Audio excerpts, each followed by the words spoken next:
Central 3.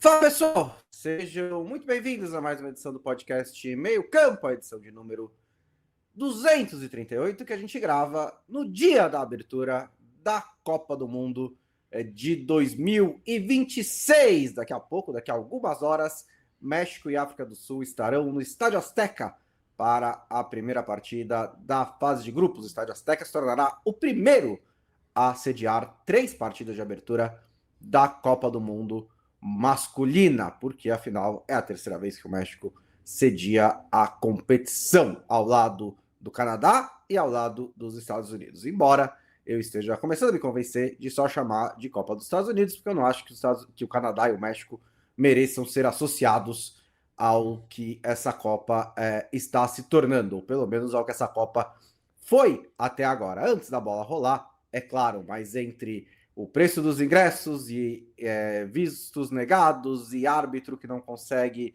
entrar no país para trabalhar, campeão do mundo revistado e várias outras ramificações de uma Copa em um governo autoritário, a gente não está tendo um grandíssimo clima de Copa do Mundo, pelo menos nos Estados Unidos. Ao redor do mundo, quem não tem nada a ver com isso, está começando a entrar no clima de Copa. No país sede, no principal país sede, que vai sediar a maior parte das partidas, nem tanto. E o Gianni Infantino teve uma última oportunidade de não ser cachorrinho do Trump e não a aproveitou, né? Ele poderia ter, pelo menos, eu juro que minhas expectativas eram baixas, e ainda assim eu pensei, ele vai apoiar o funcionário dele, né? O árbitro que ele escolheu a apitar a Copa do Mundo e que por motivos não pôde entrar nos Estados Unidos para trabalhar. Ele vai fazer isso, né? Não, Lobo. Ele não fez. Não fez. E é doido, né? Porque tem um texto hoje no The Athletic que eu acho que é bom para quem tá com esse sentimento misto de assim, odeio o que estão fazendo com a Copa, mas você adora a Copa. E é sempre bom lembrar nessas horas que a Copa não é do Infantino, a rigor, não é nem da FIFA do ponto de vista cultural, né? Ela é do ponto de vista de negócio. Assim como o seu clube não pertence ao seu presidente, então o que ele fez ali com o árbitro é indesculpável, né? Assim, o que os Estados Unidos fizeram é indesculpável, e o fato de o Infantino não apoiar ou não ter feito mais força, né? É um absurdo, porque a gente precisava... eu entendo também que não era a FIFA de agora, não é a FIFA de 2014, né? Que é uma comparação que a gente vê muito acontecer. E nenhuma das duas é boa, né? Vou deixar isso claro já no começo, né, Bonsa? Não é que 2014 estava certo e agora está errado, ou vice-versa. A FIFA não pode ser um porrete que passa por cima do governo e impõe as coisas, mas ela, por outro lado, não pode ser um cachorrinho do governo e fazer o que o governo quiser e do jeito que ele quiser e se submeter às vontades dele, né? Eu acho que tem que ter algum equilíbrio. Uma das coisas ok, vocês não têm um acordo, não têm uma boa relação com a Somália ou com alguns países, mas esses caras aqui, que eu vou te passar a relação, esses caras têm que entrar e você vai ter que dar um jeito desses caras entrar, porque esses caras são funcionários, são trabalhadores, eles estarão aqui. Sabe qual que é o negócio, Lobo? Porque a acusação das autoridades americanas é que ele é suspeito de ter ligações com organizações terroristas.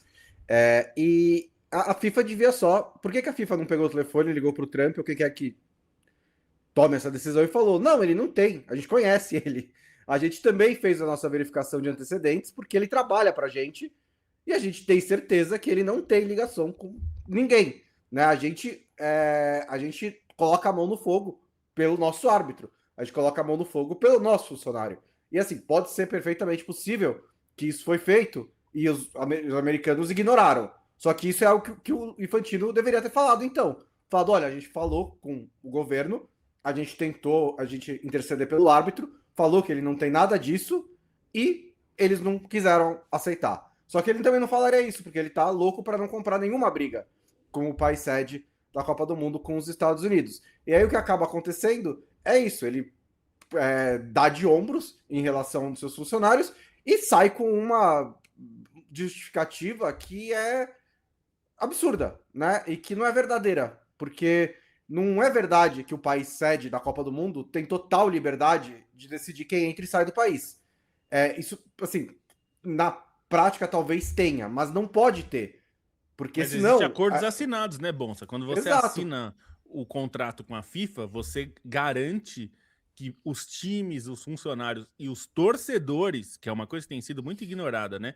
Que os Exato. torcedores desses países, no mínimo dos países classificados e dos caras que compraram ingresso, mesmo que seja da Somália, que você não tem uma relação, ou de qualquer outro país, tem que ter, assim, então tem que ter um bom senso. E acho que o que tá faltando no fim é isso, né, bom? É um bom senso. Porque assim, no limite, né? Lógico que é um exemplo absurdo, mas nada impede. Os Estados Unidos cruzou com a Argentina e o governo deporta o Messi. Fala, tipo, não pode mais estar aqui. A gente tem liberdade de decidir quem vai ficar no nosso país.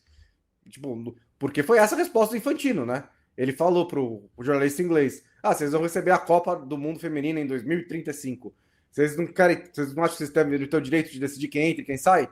E tipo, sim, mas até certo ponto, né? Durante a Copa, você tem que ter não somente liberdade geral, mas tem que ter uns critérios que permitam que as pessoas que vêm trabalhar para a Copa do Mundo, que vão, porque ninguém pediu para vocês sediarem a Copa do Mundo, né? Vocês decidiram. Os Estados Unidos se dispôs a sediar a Copa do Mundo. E uma vez que ele faz isso, tem que haver uma obrigação para permitir que os profissionais possam ir ao país para trabalhar na Copa do Mundo. Né, e é isso. Lembrando só como chegou como a gente chegou até aqui, né, Bonsa? Vamos lembrar que 2022 e 2018 foram escolhas de um comitê executivo que não existe mais e acusações de vários pontos, várias delas provadas, de compra de votos, tanto da Rússia quanto do Catar. Uma das entidades que se envolveu nisso foi a Federação Americana de Futebol, a US Soccer, USSF, e envolveu o FBI. E aí foi quando começou o FIFA Gate, né? O FIFA Gate dizimou a FIFA do Velho Testamento, do Blatter, foi dizimada. Todos os dirigentes de alto escalão daquela época foram dizimados. Não sobrou ninguém daquela época.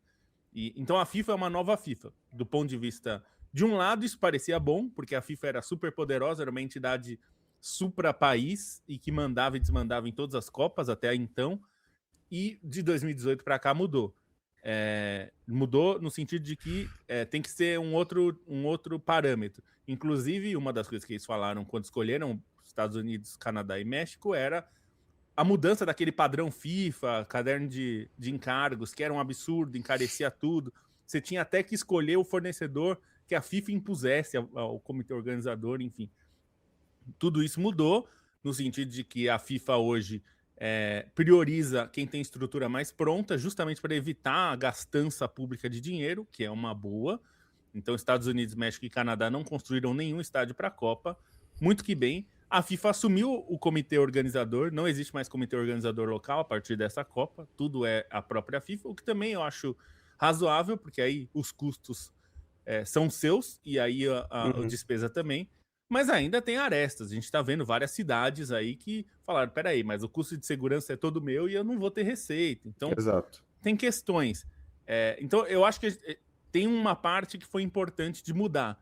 Agora, a FIFA escolheu, e você escreveu já isso, a gente já falou sobre isso e já falou aqui também, a FIFA escolheu uma postura que está cobrando o preço dela, que é sair da sua neutralidade e segurar no saco do Trump. Isso tem um custo, porque o Trump passa por cima até de amigos, aliás, até mais do que amigos, mais do que os inimigos, inclusive. Então, tem esse custo, deveriam fazer melhor. A FIFA deveria ter uma postura menos de joelhos para o Trump e para os Estados Unidos. E não é uma questão só de ser o Trump, tá? O Trump é um tosco, mas se ele fizesse isso para o Biden, para qualquer um, para Kamala, seria tão ruim quanto, porque esses caras iam passar por cima deles também. Então tem que ter um equilíbrio de forças aí, né? Não pode ser o chutando o traseiro como o Jerome Valcke queria fazer no Brasil, que era um absurdo, ele não tinha poder para isso, não deveria ter. Mas também não pode ser a subserviência de agora. A gente tem que... É aquela coisa, né, Bonsa, que você colocou também no Twitter. A gente não tem que escolher entre um corrupto declarado, que aí muita gente eu vi que veio falar que mas o Infantino é corrupto. A gente não tem indícios ainda. Sim. Provas, na verdade, indícios até pode ter. A gente não tem prova que ele é corrupto. A gente sabe que ele é incompetente e maluco por poder. Então a gente não deveria ter que escolher entre um Blatter e um Infantino, né? Mas, enfim, é isso. Aliás, em relação à neutralidade, né, a FIFA obrigou o Haiti a mudar o design da sua camisa porque tinha imagens da guerra da independência do país. E eu não sei quem que isso ia ofender, mas bandeirinha da Ucrânia foi tipo sem problema, né? Quando eclodiu a guerra. E tipo, sem nenhum problema também. Solidariedade à Ucrânia, só que eu só queria saber onde é que tá o critério aí. É a mesma coisa que a gente já falou da Rússia, né, Bonsa? Você bane a Rússia, mas se baniu a Rússia, por que só a Rússia é banida? Né? Por que só a Rússia é banida? Eu acho que uma última coisa nisso, você citou aquele texto do Atlético, acho que uma diferença fundamental, porque a gente teve esse problema também no Catar, né? É que antes do Catar tinha muita gente falando, tipo, putz, mas essa é uma Copa bem estranha, né? Só que quando a Copa começou, porque o Catar teve seus problemas também gigantescos, né? Acho que o problema tá na cobertura, parte na cobertura, e principalmente na diferença dos dois pesos e duas medidas das seleções, das federações que caíram em cima do Catar, legitimamente por problemas que o Catar tem e que agora os Estados Unidos estão, tipo, dando de ombros. Mas acho que a diferença fundamental é que quando a Copa do Catar começou, era a Copa. E o Catar cumpriu a promessa de quando a Copa começar, vai estar tudo bem, a gente vai receber todo mundo e não vai... Teve alguns problemas, mas não foi nem perto, né, disso que aconteceu. O país estava em clima de Copa, estava em festa de Copa, então uma vez que a Copa começou, todo mundo ficou tranquilo. Os Estados Unidos, a Copa já está começando, né, e ainda tem essas questões fora de campo. Um abraço aqui para o Matias Rodrigues Botelho, para o Fernando Andrade ao vivo lá do Canadá. O Edwards Mãos de Tesoura também está por aqui, dizendo que o Uzbequistão será o campeão da Copa do Mundo. Então, já que estamos falando de favoritos, né, como o Uzbequistão, vamos começar por aí, né, Lobo? Quem que você vê com mais possibilidades de ganhar a Copa do Mundo, né? Eu acho que tá meio que cravado, na verdade.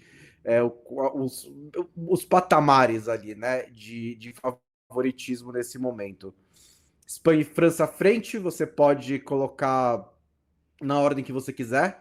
Eu coloco a Espanha pelo jogo coletivo, porque tem o melhor jogador do mundo, na minha opinião.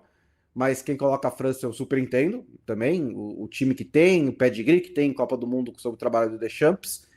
Aí eu acho que tem um segundo patamar, que é Argentina, Portugal, Inglaterra, que Inglaterra às vezes talvez mais próximo do outro, a gente não tem certeza ainda, mas eu acho que são essas três que fecham os 5 times mais candidatos ao título, né? Portugal tem mais talento entre todas essas três, mas ainda tem a se provar coletivamente, né? A Argentina traz a base campeã do mundo, então por inércia está entre os candidatos, embora não tenha feito nenhum teste, tipo, muito difícil ao longo desses 4 anos, assim, tirando contra equipes sul-americanas, que são difíceis, mas não enfrentou nenhum grande europeu, só enfrentou a Islândia de adversária europeia desde a final da Copa do Mundo. E a Inglaterra, que também acho que tem o seu talento, acho que tem menos que Portugal, mas também precisa se provar coletivamente. Aí depois tem um outro grupo, que acho que o Brasil aparece à frente, mais ou menos ali em sexto, a sexta maior candidatura, junto com Alemanha e Holanda. Não sei se você concorda com esse panorama que eu dei. Mudo. Eu concordo, assim, de maneira geral. É que eu acho que o Brasil tá no... Eu acho que esse segundo patamar tem muita gente e o Brasil tá nele também. A minha dúvida, na verdade, é mais se a Argentina não tá mais perto da Espanha e de França, embora eu acho que tá abaixo, mas eu acho que tá... Como conjunto hoje, eu acho que não tem nenhum time com conjunto da Argentina. Conjunto, digo, a capacidade coletiva do time. Porque é o mesmo time, basicamente, né? Assim, o time da Copa é o mesmo time, pouquíssimas alterações em relação a 2022. E esse foi o grande trunfo da Argentina na Copa passada, e ao longo desse ciclo, é um conjunto muito forte, né? Coletivamente, é um time muito forte. Eu acho que coletivamente é melhor do que a Espanha, no sentido de que, assim, coletivamente só. Eu acho que o time da Espanha é melhor, porque também tem um coletivo forte, quase tão forte quanto, só que de muito mais talentoso e com muito mais alternativas de jogo, que eu acho que é onde a Argentina talvez peque um pouco. Não tem tantos modos diferentes de conseguir jogar e sair de problemas. Acho que a Argentina é um pouquinho mais limitada nisso, mas eu acho que é um conjunto muito forte. Se vai longe é outra coisa. E eu tô falando isso porque eu fiquei pensando nisso, e eu pensei, se dá um Argentina e Portugal na semifinal, eu acho a Argentina muito mais favorita do que Portugal. Mesmo que Portugal, eu acho que seja muito talentoso. Mas eu acho que o conjunto da Argentina é tão forte, e embora, por exemplo, o meio-campo da Argentina, se a gente comparar com Portugal, é um meio-campo menos talentoso, mas é um meio-campo muito trabalhador. E não é que não tem talento, né? A gente tem. O McAllister não vive a melhor fase do mundo, mas é um baita jogador. O Depol pode estar jogando na MLS, mas é um cara que trabalha loucamente e tem talento, enfim. Então, acho que tem esses. Eu acho que na hora do vamos ver, eu ainda aposto mais na Argentina do que em Portugal. E acho que a Argentina está mais para cima em relação. Eu acho que eu colocaria mais junto da França e da Espanha do que junto com o Brasil, Inglaterra, Portugal, Alemanha, enfim, Holanda. O que eu inventei foi, tipo, colocar a Argentina tipo, no patamar 1B, sabe? É tipo, Espanha, França, Argentina ali no meio do caminho entre o 1 e o 2, que o primeiro e o segundo, porque eu concordo, eu acho isso também, né? Acho que tem que respeitar o pedigree da atual campeã do mundo, que tem quase o mesmo time, né? É lógico, faz diferença o Otamendi estar 4 anos mais velho, e o Messi, principalmente, estar 4 anos mais velho. Você não tem o Di Maria. Por outro lado, o Alvarez deu um passo à frente nos últimos 1 ano e meio no Atlético de Madrid. Você tem a chegada do Nico Paz, o Almada deu uma subida. Então, acho que meio que dá para compensar. A Argentina foi campeã do mundo no pior mês da carreira profissional do Lautaro Martinez. Então, assim, se ele tiver uma atuação um pouquinho melhor nessa Copa do Mundo, já também é um ganho para a Argentina, né? E acho que até Enzo Fernandes, McAllister, esses caras de meio campo também estão mais estabelecidos na carreira. Então acho que não tem nenhum motivo para a Argentina não ser novamente extremamente competitiva e candidata ao título. Coloca um pouquinho abaixo da França, porque o jogo coletivo da Espanha para mim é melhor, eles têm um Messi de 18 anos, e a França tem assim, a maior profundidade de elenco, sei lá, da história da Copa do Mundo. Então é muito difícil você não ver essas duas como principais favoritas. Aí depois da Argentina eu colocaria Portugal, melhorou no último ano na questão coletiva, né? Porque sai da Eurocopa bastante contestado, não fez nenhum gol no mata-mata, não teve grandes atuações, perdeu da Geórgia, mas melhora. O Paris Saint-Germain, o sucesso do Paris Saint-Germain, o bicampeonato do Paris Saint-Germain eleva Vitinho e João Neves de patamar. Então agora, além de Bernardo Silva e Bruno Fernandes, você tem esses dois, né? Então você tem 4 meias aí que são, tipo, bizarros. Além do Semedo, que se tornou também um dos melhores laterais esquerdos do mundo, se não o melhor nesse período do PSG, eu coloco em quarto lugar. E aí, Inglaterra ou Brasil, para mim, em quinto. Eu ainda favoreço a Inglaterra, acho que no geral o elenco é mais redondo, acho que o trabalho do Tuchel está um pouquinho mais avançado do que o do Ancelotti, embora não tenha sido super testado. Quando foi, a única vez que foi de verdade, né, que foi jogo fora de casa contra a Sérvia, entregou.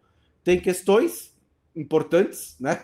Principalmente o Jude Bellingham, Morgan Rogers. Acho que a Inglaterra tem um jogador numa forma que nenhum do Brasil está nesse momento, né? Pelo menos um, que é o Harry Kane, né? Acho que o Harry Kane é o melhor jogador junto do elenco brasileiro e inglês. O Harry Kane é o melhor jogador dos 52.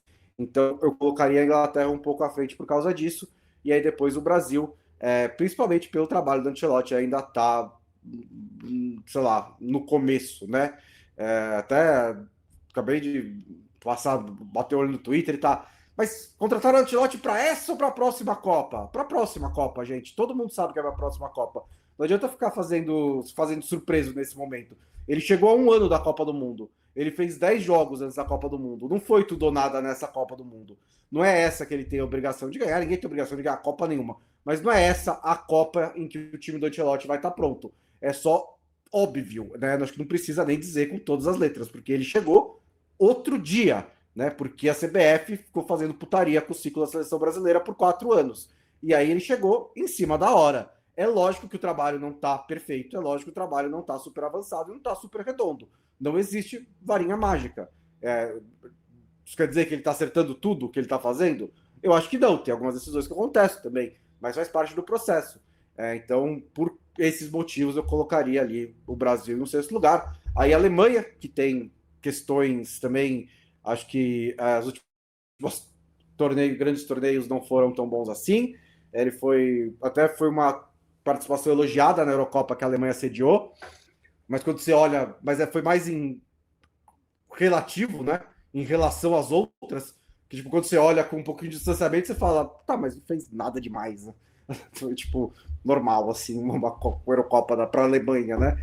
Então, assim, tem jogadores talentosos, alguns até que se recuperaram, né? Tem o Neuer tá de volta, um Kimmich no meio campo, bons talentos na camisa 10, nos meios ofensivos, mas alguns problemas de sempre também, um pouquinho frágil na defesa, sem um centroavante. E aí a Holanda, que tem um elenco bastante homogêneo, o Koeman sabe treinar a seleção holandesa, eu acho que talvez seja o único time que ele realmente sabe treinar, e ele consegue tirar, acho que o melhor desse time no geral, né?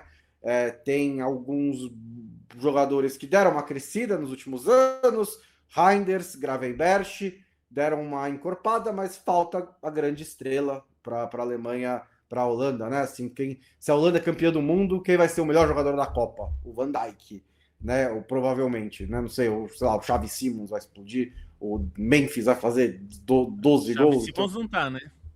Ele não tá, é verdade. Ou o Memphis vai fazer 12 gols, sei lá. Então é difícil ver qual que é o caminho para a Holanda nesse momento, mas acho que tá ali. E aí depois a gente pode falar, aí começa a abrir para possíveis surpresas, né? Uma Noruega, uma Colômbia, um Senegal, Marrocos, esses países que estão ali em torno do grupo das campeãs do mundo. A minha aposta para esse grupo aí que você está falando é Japão. O Japão fez um ciclo muito bom, já tinha feito uma Copa muito boa. Aliás, você sabe que tem uma curiosidade, né, Bonsa? O Japão foi eliminado pelas mesmas seleções que o Brasil nas 2 últimas Copas. Em 2018, o Japão vai para as oitavas de final, abre 2-0 na Bélgica e toma virada no final, né, de uma forma dramática, e perde da Bélgica. A Bélgica é o adversário do Brasil nas quartas, elimina o Brasil. Em 2022, o Japão, que venceu Alemanha e Espanha na primeira fase, se classifica, elimina a Alemanha, né? A fase de grupos, a Alemanha não passa o Japão, e o Japão vai enfrentar a Croácia nas oitavas de final. Sai na frente, toma um empate e perde nos pênaltis. Então, o Japão perdeu para as 2 seleções que eliminaram o Brasil. Então, por 2 Copas seguidas, poderia ser Brasil e Japão nas quartas de final, e não foi por pouco. E nessa Copa, existe uma chance bastante razoável de ter Brasil e Japão no 16 avos de final, que as pessoas ficaram bravas que eu chamei de 16 avos de final. A Globo vai chamar de segunda fase. Mas é 16 avos de final o nome, né? Assim, você pode chamar de... Então, ela vai chamar as oitavas de terceira fase? Ela vai chamar... Então, assim, a Globo tem a mania de achar que o povo é burro, né? Então ele acha que, tipo, 16 avos de final, o povo não vai saber falar. né? Vai falar, vai confundir o povo, que nem se depois de 100 anos convivendo com imigrantes italianos não consegue falar Ancelotti. Enfim, mas é 16 avos de final, tipo, não é uma questão ideológica, não é tipo, não é nada, é só o nome da fase. É só uma questão matemática. É que É uma nem questão tipo, matemática, exatamente. depois do 7 é o 8, tipo, não é que a Globo quer chamar ou não, é só tipo, é o que existe, Assim, e tem uma lógica, né, Bonsa? Se a gente, em inglês, eles chamam de Round of 32, porque eles usam o número de times. Então é Round of 32, Round of 16, e aí Quarter Final, Semifinal, Final. E em português, inclusive de Portugal também, mas daqui, a gente se acostumou a chamar de oitavas. E chama oitavas, aí teve gente que falou, mas é número ordinal? Não, não é ordinal, é fração, gente. Oitavas significam 8 jogos. São 8 partes. Então, por isso que é uma fração. São 8 partes, oitavas. Então, aí quartas, 4 partes, quartas de final. Então, essa fase anterior às oitavas, se você for procurar em outros lugares, na Copa de Portugal, por exemplo, eles falam 16 avos de final, falam 32 avos de final, falam, enfim, 64 avos de final. E até uma curiosidade, o avos vem de octavos, que era usado lá no latim para definir partes, frações. Então era um oitavo e chamavam octavos. E aí, por uso de oitavo, que era uma medida muito comum, um oitavo, virou o avos foi virando, digamos, um sobrenome de fração. Então, avos virou quase como se fosse partes de alguma coisa. Então, virou 16 avos, 16 partes, 32 avos, 32 partes. Isso saiu do latim até chegar no português, né, que a gente usa aqui. Então é só para explicar que assim, não é... Ninguém inventou. E aí outro dia aí me perguntaram, por que não chama 16... como é que era? 16ª? Não, porque não é ordinal, não é oitava de oitavo lugar. É oitavas de final, enfim. Eu entendo que as pessoas tenham dúvidas, a gente não costuma usar muito isso. E depois de 10, toda a fração tem avos. Então é 11 avos, 12 avos, 13 avos, 14, enfim. Você veio pelo futebol isso. e ficou pela história da matemática, né? Só para dizer assim, eu sei que a Globo vai chamar de segunda fase, porque, de novo, isso que o Bonsa falou. Muitas vezes as emissoras, não só a Globo, os veículos acham que as pessoas são burras, que elas não vão entender que 16 avos. E a gente entende oitavas, porque se falou oitavas, você entendeu oitavas, e agora quem está ouvindo aqui certamente entendeu. Se você nunca tinha pensado nisso, que oitavas são 8 jogos, agora você sabe. Então, não é muito difícil. Qualquer pessoa vai entender isso e não é um problema. Bom, vamos começar falando dos grupos, passar rapidinho por cada um deles, né? Porque tem 12, né? O que nós jornalistas que produzimos conteúdo sentimos isso essa semana, né? Antes era só cada um fazer 4, agora tem que fazer 6. Então foi tipo um dia a mais de trabalho por causa dessa expansão do Infantino. Mas enfim, vamos passar aí grupo a grupo, começando pelo grupo A, Felipe Lobo, que foi seu no guia do meio campo, na verdade todos os 6 primeiros foram seus, né? Mas México, África do Sul, Coreia do Sul e República Tcheca. Parece um grupo relativamente bem equilibrado, né? Acho que o México tá à frente, né? Não só por jogar em casa, mas os últimos período aí com o Javier Aguirre foi melhor do que antes, né? O México passou por um torno ali da Copa de 2022, o México estava numa baita de uma crise, né? Mas me parece ter melhorado. A Coreia do Sul também é um bom time, né? Acho que o Japão está à frente, mas é uma seleção que também fez um ciclo legal e que pode chegar com alguma força nessa Copa do Mundo. Tem a República Tcheca, que não é das europeias, a seleção mais talentosa que vai para a América do Norte, e a África do Sul, que, bom, primeira Copa do Mundo desde 2010, né? E também não está repleta de talentos, mas também é um time que pode complicar. O México é favorito nesse grupo, né? É um time não viveu o melhor dos ciclos, mas está melhor do que estava na Copa passada. tem o jogador mais jovem da Copa é o Gilberto Mora, do México, e que ele deve ser titular, viu? Assim, tudo indica que ele vai ser titular, tem 17 anos, é um meia ofensivo bastante habilidoso, enfim, é um jogador para ficar de olho. É o time do Raul Jimenez, que está aos 35 anos, é mais veterano, mas é um bom time, tem bons jogadores ali. É um ciclo que o México vai terminar com Javier Aguirre e já tem o assistente dele para assumir no próximo ciclo, que é o Rafa Marques, o histórico zagueiro Rafa Marques. E muita gente brincou que é o jogo de volta, né, Bonsa? Porque 2010 foi a ida, foi 1-1. Hoje é o jogo de volta.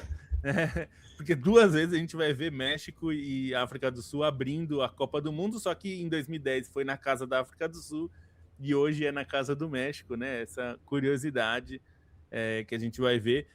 Eu acho que qualquer coisa que não seja classificar para o México é uma vergonha, né?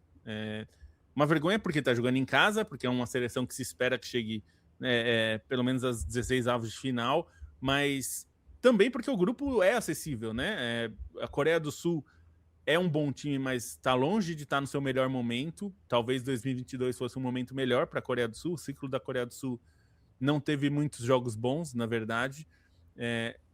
Depende muito do som e o conjunto não está bem azeitado. A África do Sul melhorou um pouco, mas também é um time que não é exatamente confiável. E a Tchequia também não, né? A Tchequia tem muito do Patrick Schick, mas é um time de muita força física. Acho que as armadilhas aqui para o México são essas. A Tchequia vai jogar muito no físico, né? A República Tcheca é uma seleção muito física, com jogadores muito altos e muito fortes, e vai tentar impor seu jogo pelo físico.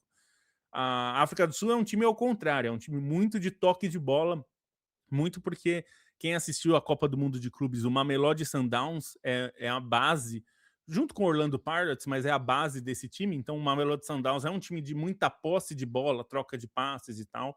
Não é um time dos mais qualificados, não tem tantos talentos como já teve em outros momentos da sua história, como 98, por exemplo, tinha mais talento, 2002 tinha mais talento, mas é um time que tenta jogar, o que vai ser interessante de a gente ver, inclusive, nesse jogo de abertura, porque provavelmente a África do Sul não vai ficar retrancada, vai tentar jogar, e isso é interessante de ver, né? Então, acho que os maiores desafios mesmo para o México vão ser a Coreia do Sul pelo o nível de talento que tem é maior do que os outros dois, do que a África do Sul e a República Tcheca, e a República Tcheca por causa do físico, porque vai tentar, com o Souček, com o Patrick Schick, impor de uma maneira brutal o seu tamanho para ganhar na força, porque tecnicamente é um time fraco.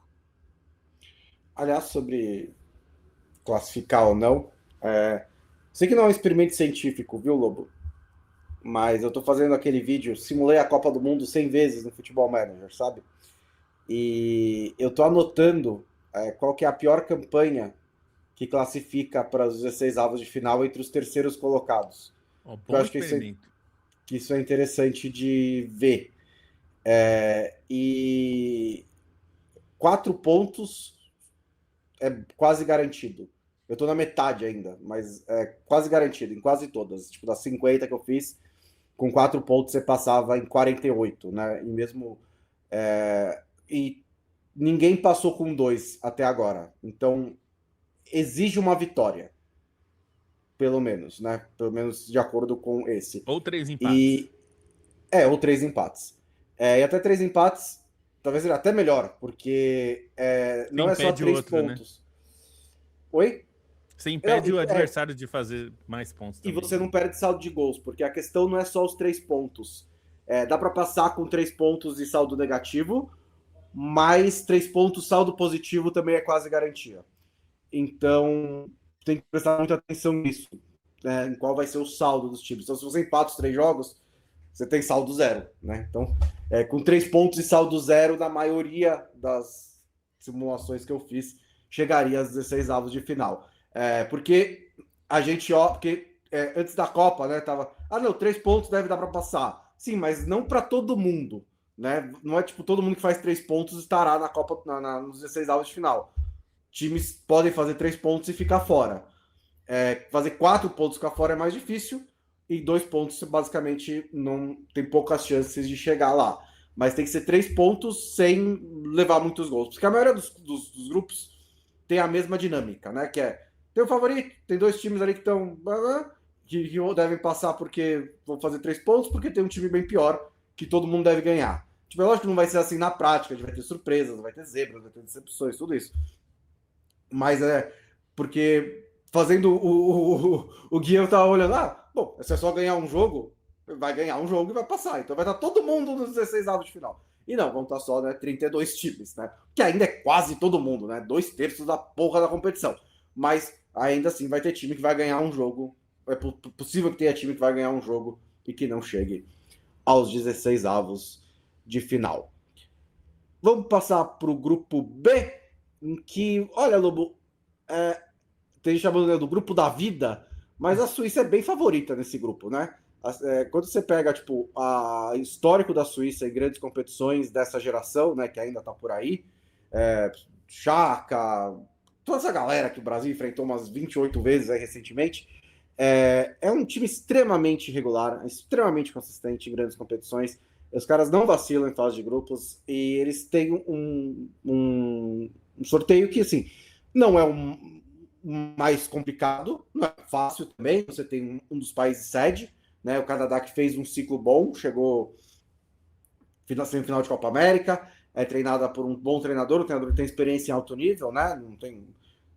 A carreira dele não explodiu como se imaginava, mas o Jesse Marsch já treinou na Premier League, já treinou na Alemanha, então ele tem experiência, tem bons jogadores, né? O Canadá, principalmente o Davis e o Davi, nenhum deles chega assim, né, voando, porque o Davis está machucado, e o Davi não fez uma boa temporada pela Juventus, mas são jogadores talentosos. Você tem a Bósnia, que é um time de bastante, assim, vai tentar complicar, né, a vida do outro time, tem um outro talento ali para tentar ameaçar, talvez dar bola parada e tudo mais. E tem o Qatar, que é o atual bicampeão asiático, né, que foi um time que até depois da Copa que sediou, melhorou, aparentemente. Mas também não é uma grande potência, né? Na outra Copa do Mundo, perdeu os 3 jogos. Então, eu acho que a Suíça não vai ter grandes dificuldades para avançar em primeiro lugar. A Suíça é a grande favorita, sem dúvida. O Catar é um time bônus, né? O Catar ganhou a Copa da Ásia antes da Copa do Mundo que sediou e não adiantou nada também. Então, assim, a bem da verdade, a Copa da Ásia, principalmente para as potências, Japão, Coreia e Austrália, elas não levam super a sério sempre. É uma competição importante, mas é mais ou menos como a gente leva a Copa América, assim, Agora a gente até está começando a valorizar mais a Copa América de novo, né? A gente passou aquele período que ninguém ligava para a Copa América, o Brasil mandava time reserva toda hora, tal. A Copa da Ásia às vezes tem um pouco isso também. Então estou dizendo isso que é para ser bicampeão da Copa da Ásia não quer dizer muita coisa, o time do Qatar é horrível, então vai perder todos os jogos, provavelmente. A grande questão para a Suíça é o Canadá, como vai estar o Canadá. A Suíça vai classificar, a questão mais é se vai ficar em primeiro ou segundo, porque o Canadá tem um bom time e na última Copa jogou bem os 3 jogos e perdeu os 3, né? É estranho falar isso, perdeu os 3 jogos, mas jogou bem os jogos, né? Não era para ter perdido, né? Muitos desses jogos. Então é um time que tem potencial, mas como você falou, o Alphonso Davies está machucado, não deve jogar o primeiro jogo, o que já complica bastante, mas é um jogador que pode fazer muita diferença. O Jonathan David vem mal, mas é um bom atacante, né? É um jogador que tem boa capacidade. E você tem o Buchanan na direita, que é um cara que pode criar problemas. Você tem um bom time. O Jesse Marsch montou um conjunto forte.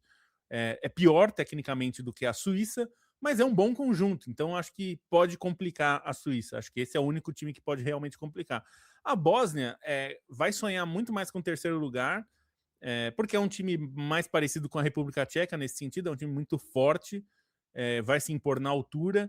Tem alguns jogadores bons e talentosos. Vai ser difícil de falar, mas tem o Kerim Ajabegovic, de 18 anos, que é do Red Bull Salzburg. Begovic, eu decorei Alaj como falar o Begovic. nome dele porque Você contratei várias contrata no vezes. Futebol Manager. Eu Exato. já vi bastante no Futebol Manager e nunca falei em voz alta, então acho que é a primeira vez que eu falo em voz alta. Mas ele é um talento, como o Bonsa falou, quem joga Futebol Manager provavelmente já contratou. o Leverkusen vendeu para o Red Bull Salzburg com cláusula de recompra e exerceu a cláusula, porque ele foi muito bem. Ele é um cara capaz aí de ganhar a posição durante a Copa, ele é reserva normalmente.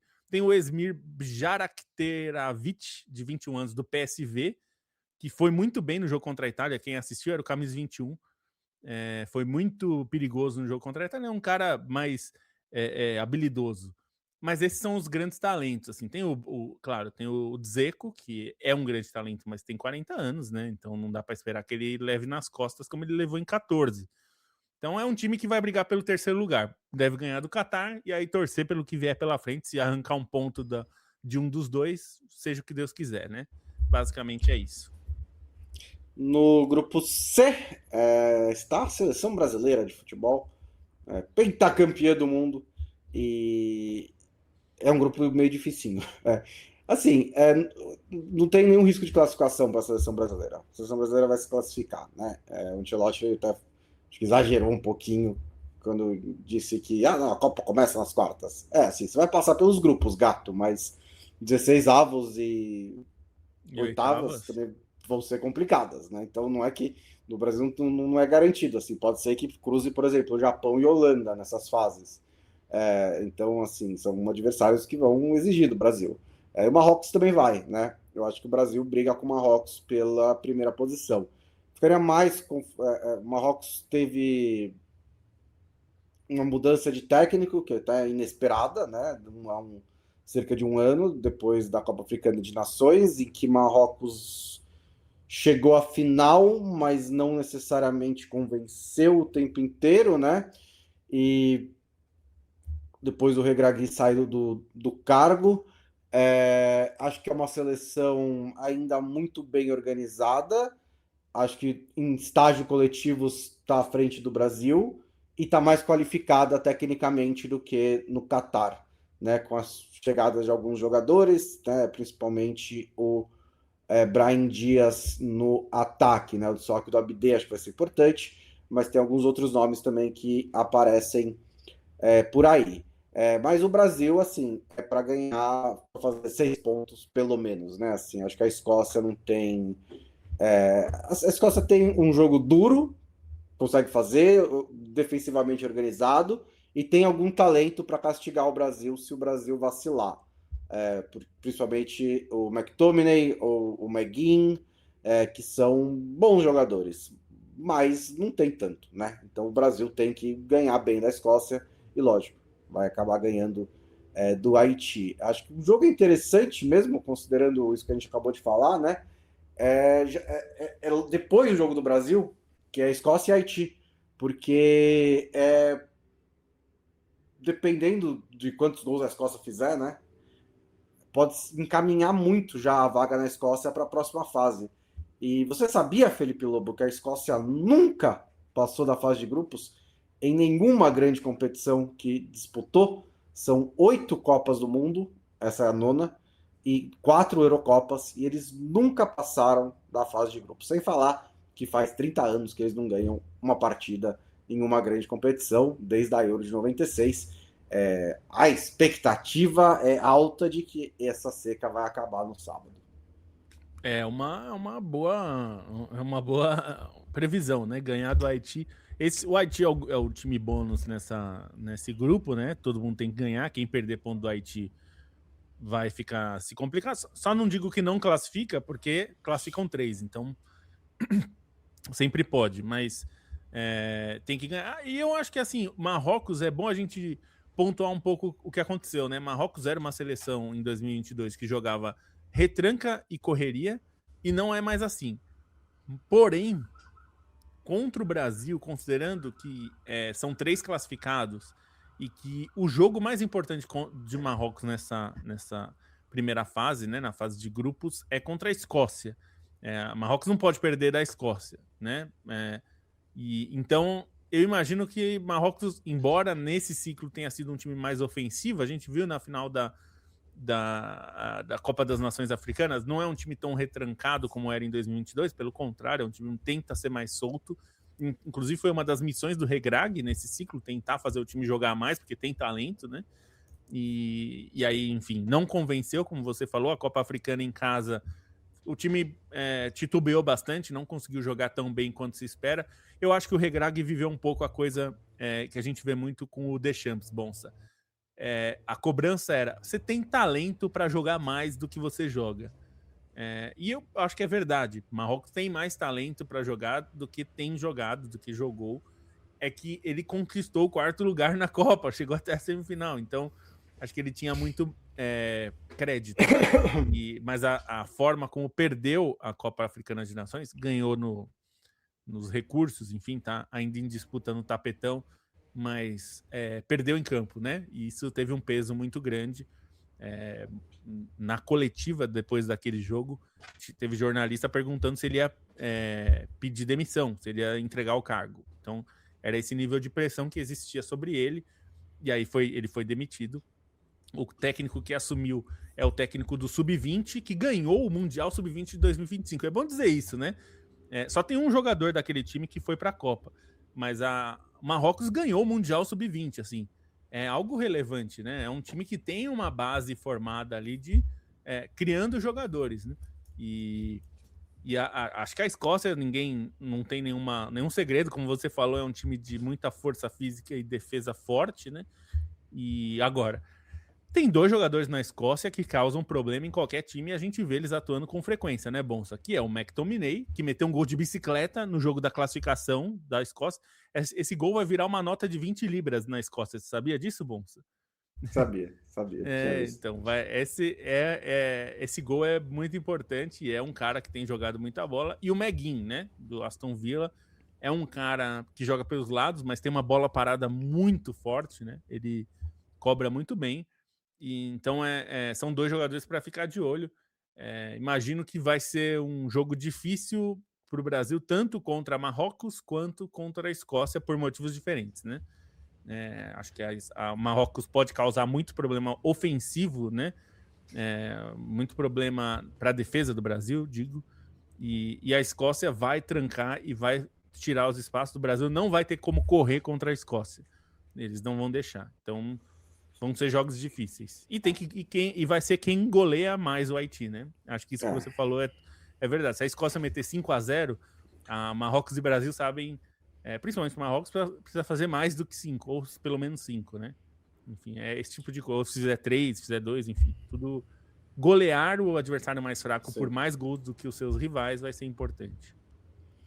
No grupo D, temos Estados Unidos, Paraguai, Austrália e Turquia. Turquia, que é a favorita nesse grupo. Lógico, os Estados Unidos joga em casa, então pode ser que tire alguma coisa daí, né? Também é uma famosa negócio dos 2 gumes lá, né? Porque pode ser também que aumente a pressão e os Estados Unidos não tem exatamente um bom histórico nesse sentido. Mas é uma seleção da Turquia que demorou para engrenar, né? Ela tá naquela. Assim, aquele hall de seleções europeias, você olha para os jogadores e fala, nossa, assim, não é que é a Bélgica, né? Que todo mundo, meu Deus, olha essa seleção, mas assim, tem bons jogadores aqui, dá para montar um bom time, né? E pelo menos ser relevante. A Turquia demorou para voltar para a Copa do Mundo. É um caso também da Noruega, da Áustria e tudo mais. Mas a Turquia tem bons talentos e acho que traz um dos melhores jogadores jovens do momento para a Copa do Mundo, né? O Kenan Yildiz, da Juventus, né? Que é um muito, muito bom jogador, tem só 21 anos. Pode ser a Copa que ele explode. Traz o Arda Güler também, que em muitos anos foi também tido como uma grande promessa e demorou um pouquinho para se firmar no Real Madrid. Ainda não se firmou no Real Madrid, mas fez uma temporada. Essa última temporada ele jogou mais e jogou melhor, e principalmente começou a assumir responsabilidades na seleção da Turquia. E tem outros nomes também, assim, que são bem conhecidos, né? Principalmente o Çalhanoğlu, né? Que ainda é o veterano principal, o jogador de mais status, né, ainda dessa seleção turca. Tem o Demiral na defesa, que também teve seus momentos como bom zagueiro. No lado dos Estados Unidos, eu acho que o que me chama a atenção olhando para o elenco dos Estados Unidos, pelo menos, é que tem muitos jogadores que pintaram como tipo, esse jogador tem muito potencial, ele vai ser ótimo, e eles foram só bons, né? E assim, ou até no caso do Pulisic, super craque, e não é, mas ele é ótimo. Né? Inclusive, ele teve um 2025 muito bom. Né? Se a última meses da temporada não foram tão bons assim, mas o ano passado dele foi muito bom. Então, acho que os jogadores americanos, eu não sei se expectativas exageradas, mas tem muitos desses jogadores que eu olho e falo: quando esse cara pintou, ele parecia que ia ser realmente muito bom. E aí ele só ficou no meio do caminho. Né? É caso tipo do McKinney, do McKinney, do Tyler Adams, do Giovanni Reina, né, como eu falei, do próprio Pulisic, do Brendan Aronson, do Timothy Weah. Alguns deles assim ainda tem idade para melhorar, ainda tem idade para se desenvolver. Né? Se bem que todos esses que eu falei aqui, praticamente, tirando o Reina, já tem mais de 25 anos, então nem tanto assim. Mas não chegaram a um patamar em que torna os Estados Unidos a seleção do momento. Mas ainda assim, é um time que tem muitos jogadores de grandes ligas europeias, jogadores que defendem ou defenderam equipes importantes da Europa, e tem um bom treinador, né? Que podia começar a falar um pouquinho menos quando tá dando entrevista coletiva, né? O Maurício Pochettino tem dado umas escorregadas que, bicho, mas é um bom treinador, entre os da Copa do Mundo, tá entre os melhores, né? E tem aí o fator casa, que pode ser benéfico ou não. É bem doido, né, Bonsa? Porque se a gente pensar em 94, Estados Unidos foi com um time praticamente amador para a Copa, né? Semi-amador, eram jogadores que não viviam disso, passaram a viver depois da Copa porque fizeram uma boa Copa, né? E depois veio o nascimento da MLS, que foi em 96, 2 anos depois da Copa. Então, assim, a gente viu de lá para cá surgir a MLS, o futebol nos Estados Unidos como liga, como esporte profissional, melhorou muito, se tornou uma liga de desenvolvimento, como eles mesmos se consideram, né? Uma liga que busca talentos na América Central e do Sul e os desenvolve para vender para a Europa. Isso é uma estratégia falada por eles, né? Eles se comparam várias vezes com a Holanda e com Portugal nesse sentido. Eles buscam esses talentos bem jovens que ainda não foram descobertos e, e os desenvolve, e aí sabem que eles vão para ligas maiores se eles chegarem ao patamar que se espera. Então a gente viu tudo isso, mas o patamar da seleção não mudou tanto, né? Se imaginava que a Estados Unidos teria um patamar um pouquinho melhor. Para usar uma comparação que a gente já falou aqui, se imaginava que os Estados Unidos pudessem ser o que o Japão é hoje. O Japão, a gente viu esse processo também, né? Criação da Liga Japonesa, a J-League, lá no começo dos anos 90, se tornou um time habitual na Copa, tem uma liga que não é das melhores do mundo, mas é bem estabelecida, localmente forte. Tudo isso aconteceu com o Japão. Mas o Japão hoje está num patamar que é aquela seleção que já não está nas pequenas e está brigando, assim, já pode eliminar uma grande. Eventualmente pode eliminar uma grande. É mais difícil ver isso nos Estados Unidos, né? O time dos Estados Unidos, o objetivo, eles sempre falam que querem chegar de novo às quartas de final, só conseguiu isso recentemente, né? Que foi terceiro colocado lá na Copa antes das Copas até a Copa de 50, mas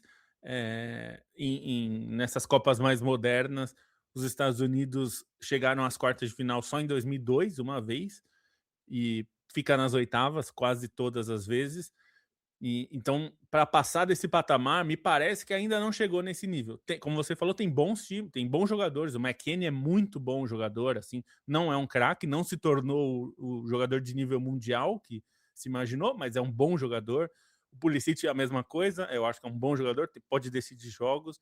O Balogun é um bom jogador também não é um jogador de altíssimo nível, mas é muito bom. O Robinson, que é o lateral esquerdo, fez uma excelente Copa em 2022, chegou a ser cotado em muitos lugares, joga no Fulham e é um bom jogador do Fulham, foi eleito o melhor jogador do Fulham há 2 temporadas. Ele é muito bom jogador, mas não é um craque também. O Serginho Deste se imaginou que poderia ser um lateral de alto nível e também não se tornou. É um bom jogador. A expectativa agora não é um jogador de ser do mais alto nível, mas é um jogador de alto nível, que é o Chris Richards, zagueiro. Hoje é o melhor zagueiro dessa seleção americana. Joga no Crystal Palace. E muita gente achava que o Guerri meio que ele ficava na sombra do Guerri, mas ele tá mostrando depois que o Guerri saiu que ele é um bom jogador mesmo sem o Guerri do lado. Então é um time que tem boas possibilidades de passar da primeira fase, mas é um time tecnicamente pior que a Turquia, isso é muito claro, né? A Turquia sempre penou pelo conjunto, e o Vincenzo Montella tem conseguido dar um pouco de conjunto para esse time, e de talento, esse time é muito forte, né? Como você falou, o Yildiz, Çalhanoğlu, o Güler e o Koksu, que estava no Benfica, voltou para o futebol local, é um jogador de altíssimo nível. O próprio Seli, que é um bom lateral, que joga na Roma, o Demiral é um bom zagueiro. Tem um time bastante razoável e que pode fazer alguma coisa. Eu acho que é um time que pode surpreender, se conseguir encaixar, e foi conseguindo isso ao longo das eliminatórias. É um time que pode ir longe, sim. Porque os outros não me parecem ter muita chance, não, viu, Bom? Nem Paraguai, nem Austrália. São times que despertam muita coisa, né? O Paraguai é um time forte na defesa, a gente viu isso nas eliminatórias, toma pouquíssimos gols, mas é só isso, né? Não tem absolutamente mais nada para oferecer. E a Austrália é um time que, assim, não tem basicamente você obviamente nenhum talento, nunca torceu para um time que bate escanteio na cabeça do Gustavo Gomes, né? Você acha que o Paraguai não tem nada para oferecer no ataque. Então, tem a defesa para oferecer no ataque. Tem o Maurício agora, o Maurício é bom jogador, mas... É verdade. Mas ele não é... A gente vai ver se ele vai ser titular, né? Ele chegou no fim do ciclo, mas também não acho que o Maurício muda o patamar do Paraguai para bater de frente com as melhores seleções. Mas, assim, o Julio Enciso é um talento, mas o Julio Enciso é um pouco que a gente falou de alguns jogadores americanos. Se imagina que ele vai ser, ou que ele seria, um jogador do altíssimo nível. Ele ainda tem idade para ser, mas ele não se tornou, né? Ele foi para o Estrasburgo e não conseguiu jogar no Estrasburgo. Voltou para enfim, tem chance ainda. Ele decidiu mudar de sistema, né? O do Brighton é meio darwinista, né? É assim, bicho, vai lá e rouba a posição, senão... Porque eles contratam muitos jovens, muitos jogadores com potencial, e aí assim, alguns só não conseguem ter espaço, né? O Enciso teve seus momentos, acho que ele teve uns 6 meses ali, quando ele surgiu, que parecia, fez golaço, estava bem de fora da área, decidiu alguns jogos, mas não conseguiu se firmar no time do Brighton, e agora vai tentar fazer isso no esquema Chelsea, né? No sistema Chelsea de futebol. No grupo E, a gente tem a Alemanha ao lado de Costa do Marfim, Equador e Curaçao, né? A Alemanha que é curioso, né? Porque é basicamente o Bayern de Munique com o Florian Wirtz, né? Que seria só o Bayern de Munique se o Liverpool não tivesse contratado o Florian Wirtz na temporada passada.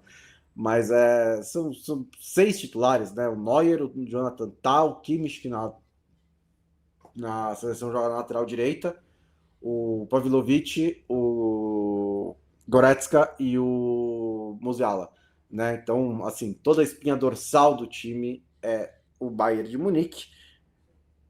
Faz falta, né? Os que não estão aí. Então, assim, não é que é o mesmo time, né? Mas, assim, não ter o Dias, não ter o Harry Kane, isso faz uma certa falta. Mas é uma seleção alemã que está pouco a pouco melhorando, né? Acho que ainda não está num patamar de conquistar a Copa do Mundo. Uma Alemanha sólida assusta um pouco na Copa, né? Porque você sempre tem... É um time que tem a aura, né? Precisa jogar um mínimo para fazer ela funcionar, né? A Alemanha é meio que o Real Madrid das Copas, né? O Brasil ganhou mais que a Alemanha, mas a Alemanha tá sempre chegando, né? Acho que a seleção que mais time chegou com mais finais. Exatamente, com mais finais na história. Tá sempre chegando, né? E não foi sempre que eles tiveram o melhor time da Copa do Mundo. Então, tem sempre que dar uma respeitada em relação à Alemanha. Mas ainda parece também um trabalho no meio do caminho, né? Um projeto de time que está no meio do caminho, que foi... Acho que avançou com o Nagelsmann, que também Se for fazer o ranking de melhores treinadores da Copa do Mundo, tá nas primeiras posições. Mas ainda tem questões, né? A mais fascinante para mim é o que fazer com tanto camisa 10, né? Porque você tem três de bom nível, né? De alto nível até. O Musiala, o Wirtz e o Havertz também, né? Que virou atacante nos últimos anos, meio porque alguém pagou 70 milhões de euros nele e tem que usar de alguma maneira. Mas ele é um meio atacante de origem, né? Então você tem ali uma sobreposição de posição, você tem, acho que algumas outras dificuldades da defesa, na lateral esquerda, mas é um time que está aí mais ou menos no meio do caminho. O grupo também tem a Costa do Marfim, que acho que, como você escreveu no guia, é uma das seleções mais talentosas da África, mas não é no nível de antes, né? Não tem dois dos melhores jogadores do mundo, né? Esse era o nível que a Costa do Marfim tinha quando tinha o Drogba e o Yaya Touré. Principalmente. Não sei se coincidiu, mas tipo, os dois sendo os melhores jogadores do mundo ao mesmo tempo, né? Porque o Drogba foi um pouquinho antes, o Touré foi um pouquinho depois. Então, acho que os dois não atingiram o auge juntos, né? Mas eles chegaram a ter jogadores desse patamar. Dessa vez tem bons jogadores, alguns ótimos, né? Diomandé, Indicar na defesa, são dois bons zagueiros. Ibrahim Sangaré no meio campo, um bom volante. O Diomandé, que tá aí no Twitter do Fabrício Romano todo dia, essa semana. Futuro Também jogador do um jogador Liverpool, né? com muito potencial, espero, vamos ver. Mas é um jogador de muito potencial, né? Então você tem ali jogadores de qualidade para montar um bom time. A Costa do Marfim não teve anos brilhantes nessa Copa do Mundo, mas tá por aí. Aí tem o Equador, que pode ser uma seleção interessante, né? É engraçado, até você também escreveu no guia, que é uma seleção que trouxe um técnico de proposta ofensiva e tem os seus maiores talentos na defesa, né? Os dois melhores jogadores do Equador são o William Pacho e o Hincapié, assim, sem dúvida, principalmente depois que o Caicedo foi para o moedor do Chelsea, né? Então, os dois estavam na final da Champions League, né? Um de cada lado, o Hincapié e o Pacho. Então, é mais ou menos isso. No ataque, peca um pouco, né? Então, até o Ener Valencia pode ser que seja titular ainda, ele tem 36 anos e com a camisa do Equador ele costuma corresponder, bons momentos em Copa do Mundo, mas é basicamente isso. E aí tem o Curaçao, que é engraçado, né? Porque o Advocati saiu, depois voltou, né? Ele saiu por problemas de saúde da filha, né? Quis acompanhar o tratamento. Aí, se não me engano, a filha melhorou, e aí ele falou: Oi, tudo bem? E aí os jogadores pediram que ele voltasse, que eu acho até justo. Acho que assim, até gente até meio que enquadrou como, tipo, que injustiça com o Fred Rutten e tal. Mas é que, tipo, ele fez todo esse trabalho, né? Tipo, ele meio que ajudou, conseguiu levar a Curaçao para a Copa do Mundo, teve que sair por motivos que não tinham nada a ver com o trabalho dele, foram resolvidos, e aí, tipo, tava disposto a voltar, os jogadores queriam, eu não vejo nenhum problema nessa movimentação, como muitas seleções que você vai ler várias vezes ao longo da Copa do Mundo, Curaçao aproveitou a diáspora, né? É a Copa da Diáspora, essa é uma matéria. E tem vários jogadores que nasceram não em Curaçao, né? Se não me engano, apenas um nasceu em Curaçao, muitos nasceram na Holanda, e Curaçao fez aí um esforço de recrutamento. É exatamente isso. 25 dos 26 convocados nasceram na Holanda, especificamente, e um nasceu na ilha. É uma ilha muito pequena, 440 quilômetros quadrados. É uma ilha bem pequena ali, então é normal. E também todos esses jogadores são descendentes de pessoas de Curaçao, então eles fizeram o que é um trabalho que tem sido muito comum em seleções pequenas, de buscar especialmente lugares onde, qual é o caso de Curaçao, que antigamente chamava Antilhas Holandesas, porque era parte do território da Holanda. Então, quem tem o passaporte porque é filho e enfim, neto de pessoas que vieram da ilha, né? Então tem condição de jogar. Acho que é totalmente natural. Os europeus passaram centenas de anos colonizando o mundo e agora é isso mesmo. Vocês vão formar jogadores para o resto do mundo mesmo e não pode reclamar não. Tem que viver porque é parte do jogo. Eu sempre lembro né, que essas pessoas foram para a Holanda, enfim, no caso de Curaçao, foram para a Holanda porque era um território dominado pela Holanda, então precisavam de trabalhadores, levaram os trabalhadores vindos da ilha e os filhos desses caras, os filhos, os netos, agora estão jogando por lá, então é 100% legítimo, não tem nada de errado nisso, muito pelo contrário, eu acho que se tornou até bastante comum, porque hoje existe muito esse movimento de resgatar as próprias origens, né? Então é legal. Mas dito isso, o Curaçao vai perder todos os jogos, né? Uma seleção muito fraca. Se ganhar 1 ponto, vai ser uma festa, porque é uma seleção bem fraquinha mesmo. Acho que a grande questão aqui é a Alemanha, se ela vai conseguir se impor. Vamos lembrar que caiu nas 2 últimas Copas na fase de grupos, mas esse é um grupo teoricamente fácil. E a maior disputa para mim é Equador e Costa do Marfim mesmo, que deve ser ali quem briga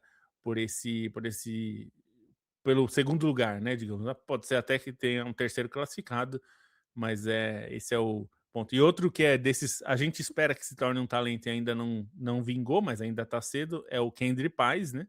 Do Equador. Se espera que ele seja um grande, voltou para o River Plate, né? Mas é um cara muito bom ali que pode se tornar titular durante a Copa. Não é normalmente titular.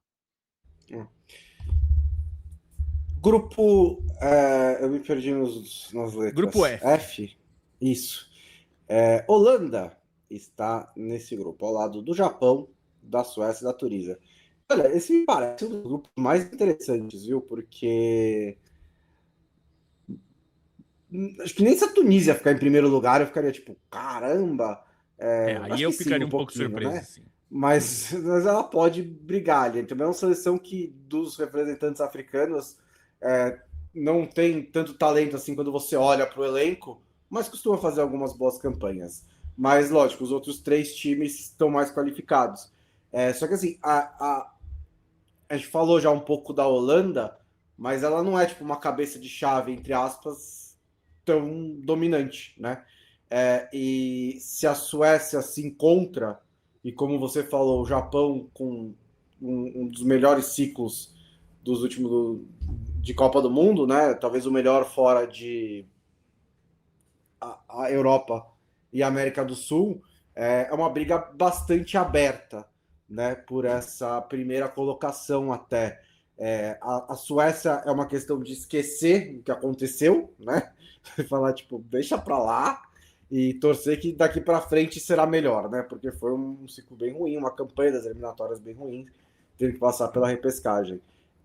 Mas tem jogadores, né? Tem jogadores muito, muito bons, né? Ainda que a temporada do Isaac não tenha sido ótima, do Gyökeres teve seus problemas, mas tem atletas de altíssimo nível. E a Holanda é isso, assim, parecido com o Equador, a maior parte dos seus talentos estão na defesa, né? O que não é uma questão, porque é até injusto falar, a Holanda não tem um craque. Tem, o Van Dijk é um craque, só que ele joga na defesa, então ele vai decidir o jogo de outras maneiras, né? Até o De Jong, eu tô bem tranquilo em relação a essa seleção. Porque também tem ali o De Jong e o Gravenberch no meio campo. Bons laterais, né? O Dumfries, jogando com o Van de Ven no outro lado. O Dumfries também já teve, talvez lá pro Real Madrid agora, mas já teve momentos melhores também, né? Pela Internacional. Então já teve, acho que num nível maior, principalmente físico. Mas a partir do meio campo é que as coisas ficam um pouco mais complicadas, né? O Gakpo tem uma queda de rendimento na última temporada, a de 2 anos atrás foi bem melhor. Por outro lado, o Malen chega depois dos 6 meses da sua vida, né? Em que ele, tipo, basicamente quase se tornou artilheiro do campeonato italiano em um semestre. Então, tem um pouquinho dessa compensação aí. Ainda tem o Memphis para entrar nesse time. Não sei exatamente qual o papel que ele vai ter nesse momento, pelas lesões, pela idade, né, pelos problemas físicos que ele sentiu recentemente. Ele é o maior artilheiro da seleção da Holanda. E assim, quando você olha para os jogadores que já defenderam a seleção da Holanda, é lógico, os números são um pouquinho distorcidos hoje em dia, mas não é pouca coisa, né? Então ele se sente muito à vontade nessa seleção holandesa. Mas, no geral, eu acho que a Holanda não é uma cabeça de chave super dominante e tem um grupo que tem 2 adversários que podem ser bem complicados. Um deles, com certeza, será. A outra também pode ser que seja. Eu diria, inclusive, que assim, a Holanda e o Japão são claramente melhores, tecnicamente, mas os outros não são times ruins que vão fazer figuração. Não tem um Haiti ou Curaçao nesse grupo. Isso faz muita diferença. Porque a Tunísia é o time mais fraco, tecnicamente falando, mas tem mais conjunto que a Suécia, por exemplo, e é uma defesa das mais chatas de se enfrentar. O Brasil recentemente fez um amistoso com a Tunísia, talvez quem está nos ouvindo lembre, e é um time horroroso se jogar contra, porque eu vou usar de novo a imagem que eu sei que algumas pessoas gostaram, é o pica-pau jogando a chave de fenda na caminhonete do Zé Curubu ali. Eles fazem isso. A Tunísia não joga, ela não deixa jogar, e é chatíssimo de enfrentar a Tunísia nesse ponto. Então ela pode complicar qualquer adversário nesse sentido, né? E então é chato. A Suécia é um time que fez uma campanha horrível e na verdade não merecia ir para a Copa, e só foi para a Copa porque deu a sorte de ter sido rebaixada na Liga das Nações anterior, e aí a Liga das Nações desse ciclo ela jogou na terceira divisão, a Liga C, e aí ela ganhou o seu grupo, e os vencedores de grupo ganham uma vaga na repescagem. Então foi uma baita sorte, porque se ela tivesse na Liga B, ela provavelmente não ganharia o grupo e aí não iria para a Copa. Então, você vê que é um conjunto de coisas e mostra que tem um probleminha aí da modelo de classificação da Liga das Nações e da UEFA e tudo mais, né? Então, mas como o Bonsa estava falando, que eles têm talentos, né? É um time que tem bons jogadores ali. Você tem o Isaac, e você tem o Gyökeres, que são bons jogadores, tem um nível técnico alto, embora o conjunto dessa seleção sueca não seja bom, o nível individual é bom e o nível coletivo é fraco, mas se a gente pegar individualmente, o Bergvall ainda não despontou, mas é um bom jogador, o Jesper Karlström não é um craque, nunca vai ser, mas é um bom jogador no meio campo, o Isaac e o Gyökeres podem chegar ao mais alto nível, estão perto. Então, são o Elanga, que é um velocista ali, um jogador muito rápido, a gente vê na Premier League. Então, assim, em termos de conjunto, a Suécia é horrível, mas tem bons jogadores. Então, também não dá para enfrentar a Suécia achando que vai ser Curaçao, porque não vai, né? Então, acho que esse é um ponto. Assim, eu não sei se haverá uma Copa da Suécia, mas talvez não seja essa, né? Porque você pega o Isaac no pior momento, desde que ele explode, o Kulusevski que nem conseguiu chegar na Copa, você até o Gyökeres, assim, foi campeão, tudo bem, mas não teve também uma temporada em que teve muito ritmo, né? Assim, faz 6 meses que ele não vê uma bola. Reserva na final da Liga dos Campeões, vamos lembrar. Na Exatamente. final, né, que é o jogo mais importante, não tava. E ainda tem, como você falou, né, alguns garotos, né, como o Bergvall, mas também o Rune Barge, que não deveria ter para o Barcelona, mas E aí foi, não pode foi ser que sim. convocado, né? Que não foi convocado, né? Não foi nem convocado. E também não foi o Gerou muita Swedberg, que polêmica é lá. do Celta de Vigo. Que também é um outro garoto que tem algum potencial aí.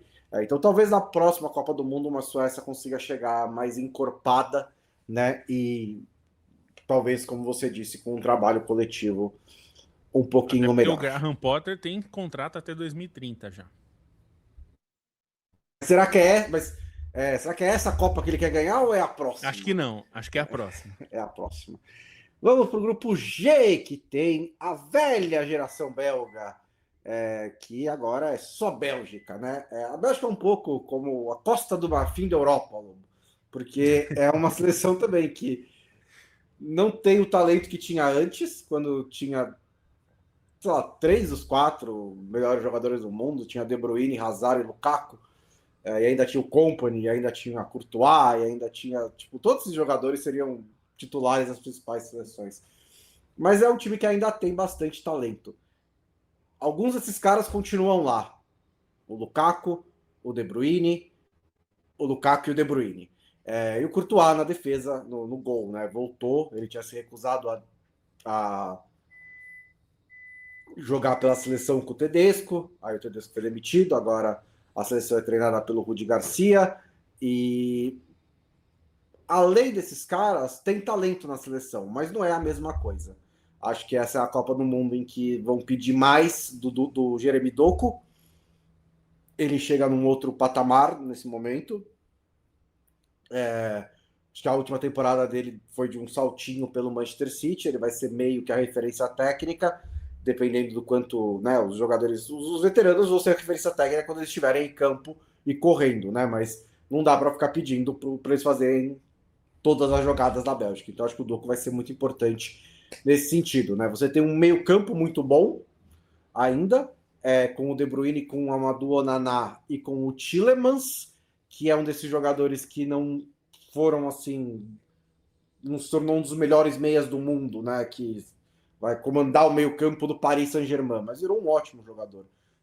E vem de uma boa temporada pelo Aston Villa. Então ele tem aí um bom complemento, acho até de qualidades entre os três. No ataque você ainda tem o Trossard, que é um jogador muito, muito útil, muito, muito competente. Sempre que entra em campo ele entrega.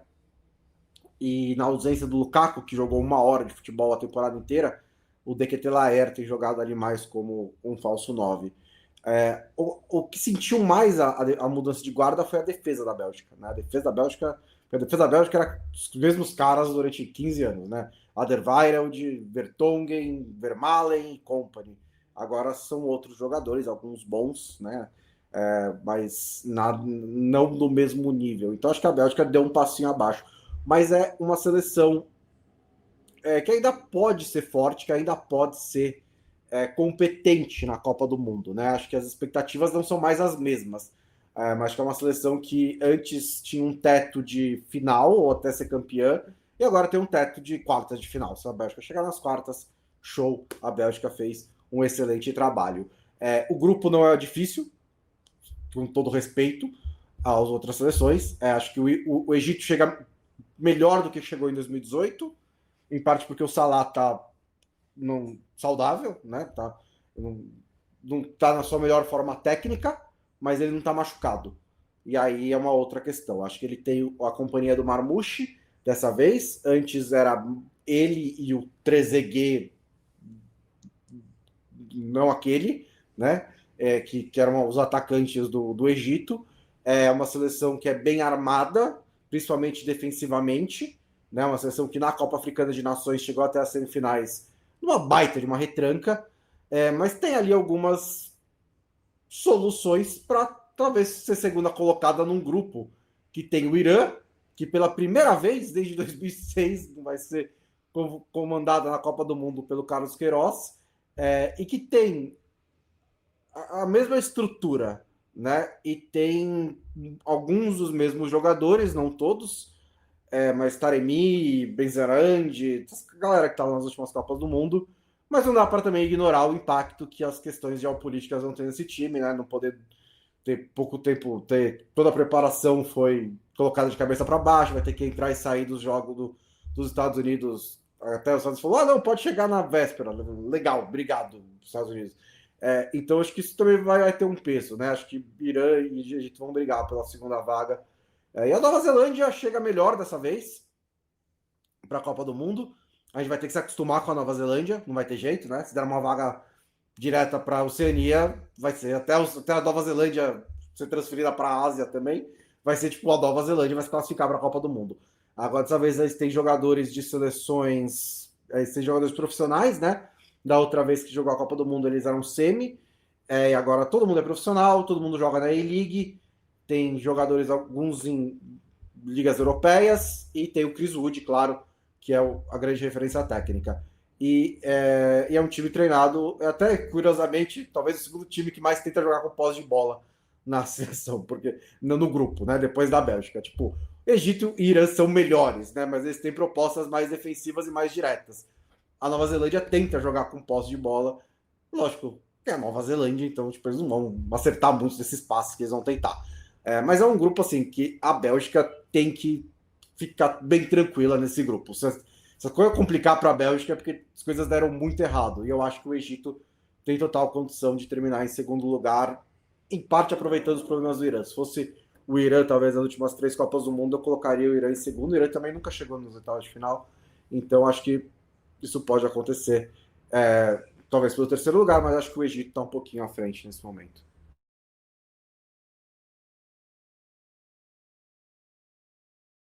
Tá no mudo? Aí é isso mesmo, acho que a disputa é mais pelo segundo lugar e a gente vê a despedida do Salah da Copa, né? Acho que essa é uma história boa para ver, porque ele não teve uma Copa justa em 2018, porque ele estava quebrado ali depois do confronto com o Sérgio Ramos, que praticamente quase o tirou Não da foi um Copa. confronto, tá? Se eu te dou um soco na cara, não é um confronto entre o meu punho e o seu rosto. Ele foi derrubado. E ele não conseguiu jogar uma Copa plenamente, né? Então acho que é justo que ele jogue plenamente, mesmo que não esteja na melhor fase. E o Irã, assim, se ele sobreviver a essa situação, né? A situação do país e a situação de geopolítica tendo que entrar e sair assim, é um milagre, né? Loucamente pode dar Estados Unidos e Irã, né? Se o Irã passar para o mata-mata, o que seria uma ironia até, assim, das maiores, né?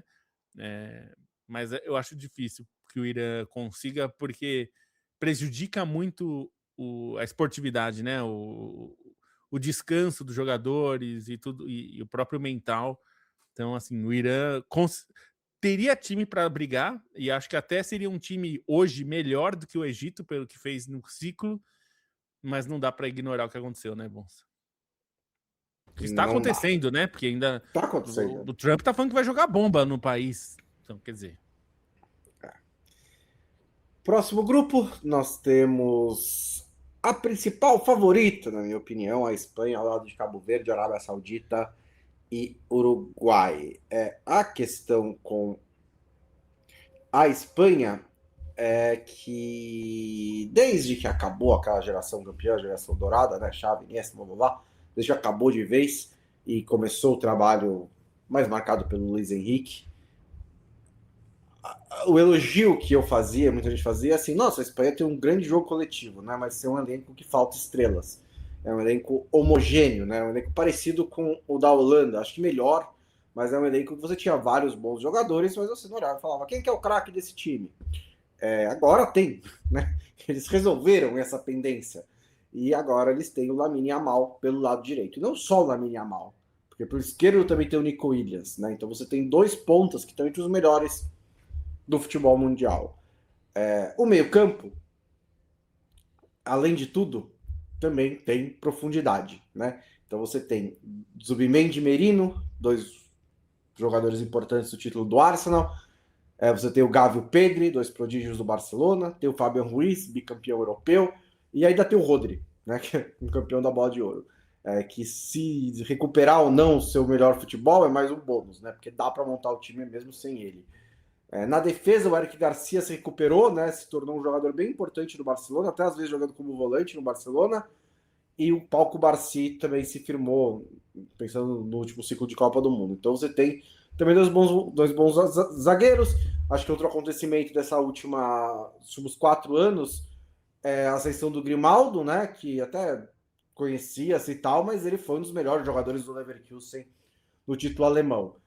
No gol, você basicamente pode jogar uma moedinha para cima e falar qualquer um, né? Porque você tem o Juan Garcia, que fez uma excelente temporada, o David Raya, que fez uma excelente temporada, e o Nai Simon, que é o titular, né? Que é o goleiro Atlético do Bilbao. Então, assim, e aí, quando você olha, qual que é a única fraqueza da Espanha? É a camisa 9.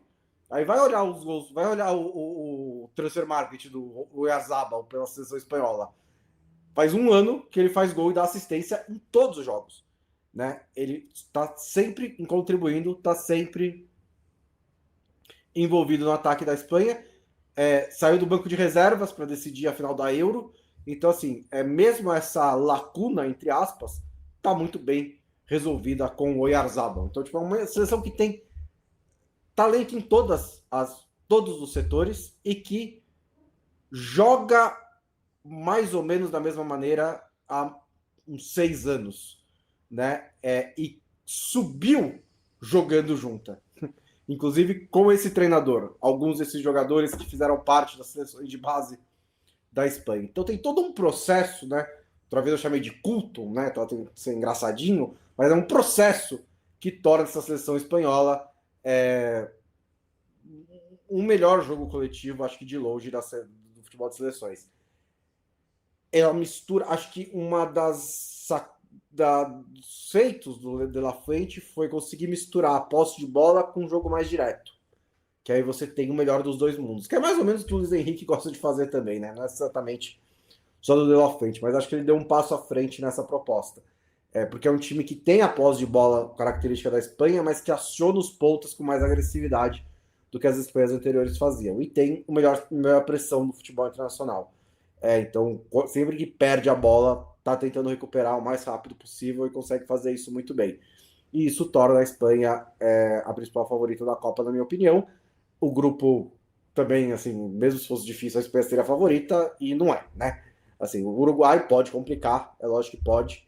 O Uruguai até acho que leva um elenco mais equilibrado do que em outras edições da Copa do Mundo para essa Copa. Tem um monte de jogador que atua em alto nível aqui no futebol brasileiro, no Campeonato Brasileiro, alguns bons jogadores do Campeonato Brasileiro. Você tem um meio-campo de bom nível, né, liderado pelo Federico Valverde, mas também com o Ugarte, também com o Bentancur. Você tem algumas outras opções interessantes, Max Araújo do Sport, a zaga ainda é competente. Existe uma compensação quando você troca o Suárez pelo Darwin Núñez. Você tem que ter uma mudança de mindset quando você está torcendo para o Uruguai, que assim, ele vai perder 5 gols para fazer um, então isso tem uma questão. Isso é uma questão. Mas o principal é que parece que o Uruguai não vê a hora da Copa do Mundo acabar para mudar de técnico, né? Porque a experiência com o Bielsa foi, como se esperava, interessante, né? Entrevista coletiva, goleadas, ganhou jogos. Então, o que me passa a sensação é que o Uruguai tem um teto muito alto e tem nenhum piso. Pode ser que tudo aconteça com o Uruguai em qualquer jogo. Se clica, pode até arrancar resultado da Espanha, mas é muito difícil de imaginar algo assim. O ciclo da Arábia Saudita não foi bom, foi assim, entre mesmos padrões. Trocou de técnico, teve 4 técnicos não diferentes, porque o Renar saiu e voltou, mas trocou de técnico várias vezes. Vai sediar a Copa entre 2034, mas não levou muito jovem para essa Copa do Mundo. Então, estão deixando para depois a renovação, né? É uma questão interessante também de pensar no quanto a contratação das estrelas estrangeiras pode ter prejudicado. E Cabo Verde está muito feliz por estar na Copa do Mundo, né? Sim, fez uma boa campanha, vinha fazendo algumas campanhas interessantes no futebol africano, mas também, como a gente já falou, todo o grupo tem mais ou menos essa seleção que vai ficar muito feliz se conseguir somar um ponto ou fazer 2 gols. Então, Cabo Verde até tem alguns jogadores ali que tem história na seleção, o treinador parece super simpático, mas não acho que vai ser jogo duro num grupo em que a Espanha deve se classificar sem nenhum problema, liderar sem nenhum problema. A minha dúvida aí porque a gente falou sobre os Estados Unidos criando MLS, Japão e tal. Para a Arábia Saudita ter criado a liga que durou um ano só, não ajudou muito a seleção, né? A seleção, na verdade, piorou, porque seus principais jogadores que antes jogavam nos times sauditas agora não jogam, viraram reservaços. No fim, para a Arábia Saudita foi ruim, né? Nesse espaço de tempo aí. Então, vamos ver. A minha curiosidade desse grupo é o Uruguai. Como vai chegar o Uruguai? Porque o Uruguai tá mais brigando do que treinando, né? Brigando com o Bielsa, inclusive. Então vamos ver como tem irmão de gente falando. Tô curioso. No grupo seguinte, nós temos a França, no grupo I, ao lado de Senegal, Noruega e Iraque. A França, para mim, é a segunda favorita. Eu não amo o trabalho do Deschamps, nem todo mundo ama, mas ele é sem dúvida um técnico histórico que vai comandar só a última grande competição. Ele fez uma Eurocopa muito ruim, muito ruim mesmo. O gol na semifinal foi o primeiro com bola rolando de um jogador francês, né? Porque antes gol contra, gol de pênalti. desde então a França tem tentado se soltar um pouco mais ou só melhorou seu ataque, né? Porque aí acontecimentos do último ciclo, o Olysée virou o Olysée, o Desiré Doué apareceu, o Dembélé ganhou a bola de ouro. Então, assim, teve acontecimentos, né? Acho que o Mbappé, ele nunca olhou em volta lá em Bluefontaine e falou: cadê os meus parceiros talentosos, né? Cadê os para quem eu vou passar a bola? Sempre teve. Mas acho que esse é o quarteto assim mais redondo, assim, em termos de forma, em termos de qualidade, até em características. Acho que o Deschamps até levou o Matetá para tipo se precisar de um cosplay de Giroud ali para jogar o cara dentro da área, blá blá blá. Mas é um ataque fenomenal, né? E a França se soltou um pouquinho mais ali no último ano, um ano e meio, mas chega de novo com um status favorita. O grupo é difícil, né? Para a França. Não vai ter babas, né? Até um assunto que eu coloquei na newsletter, né? Porque o Mbappé tá um gol de igual ao Giroud, de se tornar o maior artilheiro da seleção, e tá a 4 de ser o maior artilheiro da história das Copas, né? Aquele recorde que a gente cresceu, tipo, falando, não, o Ronaldo, aí agora quando se passou, putz, o Mbappé vai quebrar em 3 Copas do Mundo, talvez. E é uma Copa importante para ele, porque ele não chega bem para essa Copa do Mundo, né? Apesar de ter feito quase 90 gols em duas temporadas pelo Real Madrid, ele está meio que contestadinho nesse momento. Então, uma boa campanha na América do Norte pode ser importante. Mas não vai ter babas, né?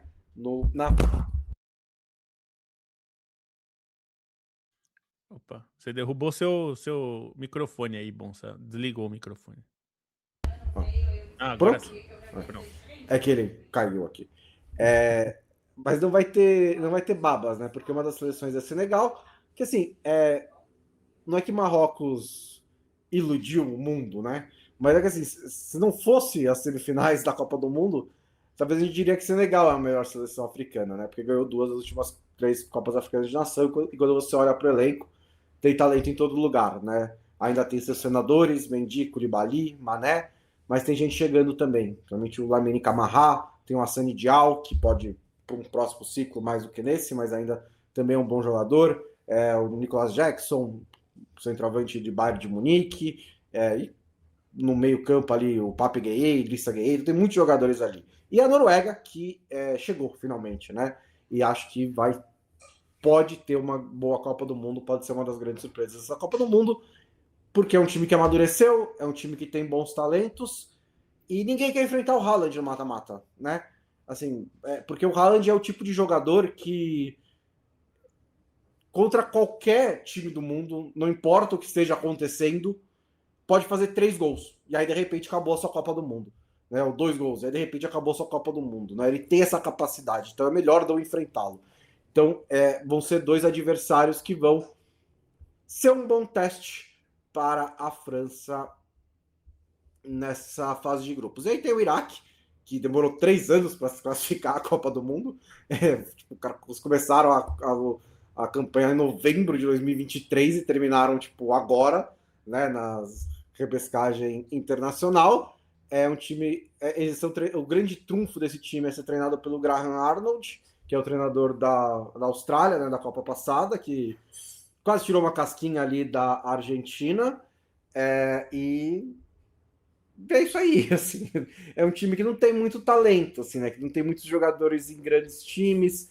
Até tem jogadores assim que tem boa história na seleção, que estão ali entre os principais de gols e jogos pela seleção. Mas assim, o clube mais badalado da Europa que mandou representante para o Iraque foi o Trash da Holanda.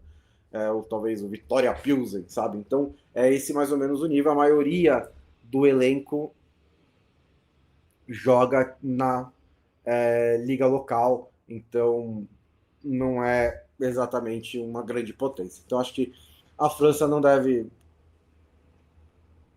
se classificar, mas vai ter 2 testes bem interessantes nessa primeira fase.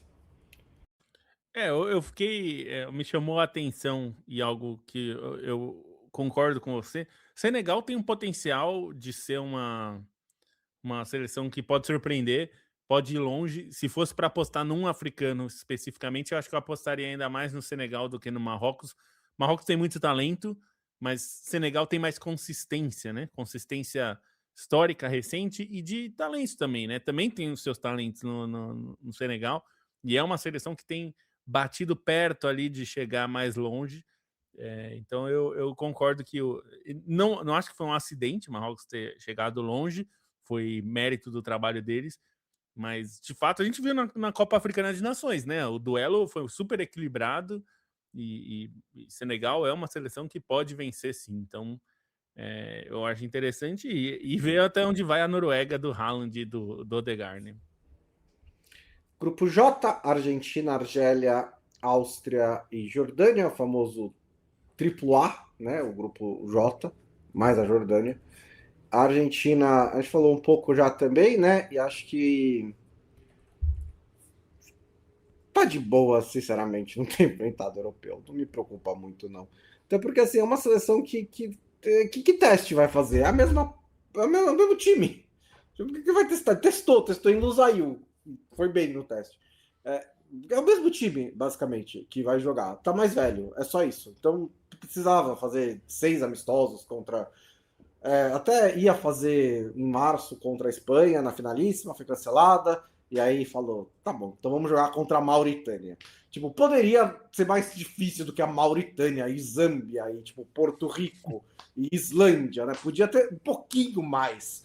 Mas eles não quiseram. Eles quiseram fazer festa e, tipo, desfilar como campeões do mundo por 4 anos. Ok. Quando precisou, a Argentina jogou, ganhou a Copa América, liderou as eliminatórias sul-americanas. Então, a única questão é saber como é que estão as pernas, né? Principalmente do Messi.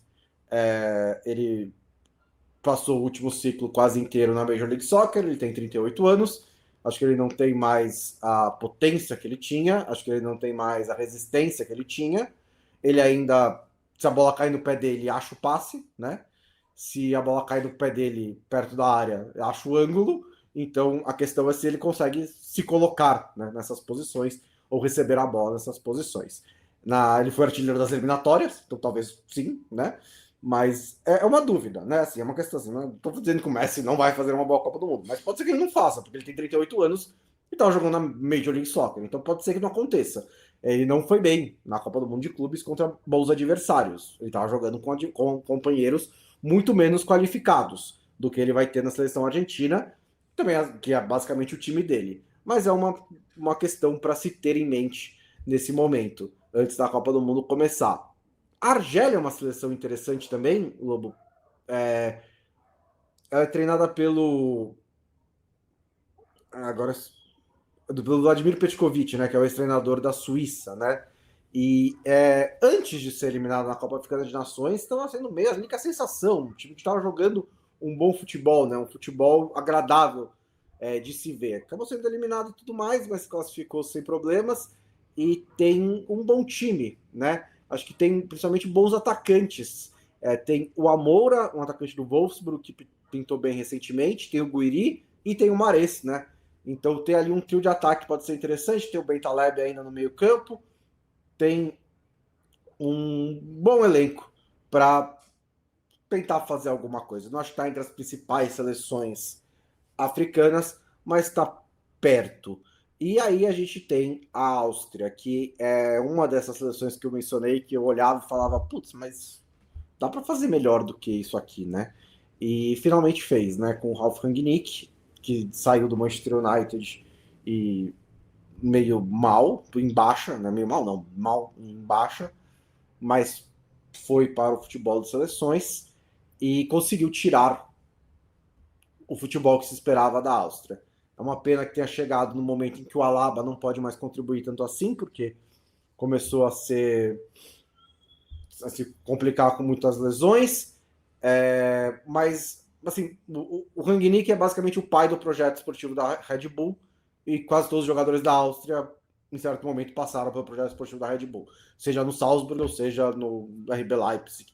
Então, sem falar que ele também é o pai da pressão e todo mundo já jogou pressão, então tipo, foi um casamento muito fácil entre os jogadores fez uma boa Eurocopa, né? Liderou o grupo com a França e com a Holanda, depois caiu nos pênaltis, caiu para a Turquia, então não chegou tão longe quanto poderia chegar, mas é uma seleção média da Europa também, não imagino que vai ser grandes coisas. E aí a gente tem a Jordânia, que também não deve causar grandes impactos nessa Copa do Mundo. Tem o Messi da Jordânia, o Musa Al-Tamari, que é o Mas ele único não jogador gosta, do né? elenco, Fala isso. não gosta de ser chamado de Messi, que é o único jogador que atua no clube europeu. Ele é um jogador do Rennes, fez uma boa temporada, tem um bom centroavante, mas o principal está fora da Copa do Mundo e deve perder os 3 jogos. Aí não tem muito segredo, né, bom? A Argentina vai continuar no ritmo. Ela treinou bem para esse grupo ao longo do ciclo, né? Treinou bem, né? Para esse grupo aí ela tá preparadíssima para lidar. E você travou aqui, eu não sei se como está aparecendo para você, mas você está travado aqui hoje. A Argentina eu não consigo imaginar grandes problemas, não. Acho que a questão mesmo é a Áustria, como a Áustria vai reagir. Me parece o time mais preparado para ficar com o segundo lugar. A Argélia é uma seleção forte que pode causar problemas, então é mais uma briga por esse segundo lugar mesmo. A Jordânia fez muito em chegar na Copa, mas é isso aí também, não tem muito mais do que isso, né? Acho que para o próximo grupo a gente consegue ter mais coisas interessantes, né?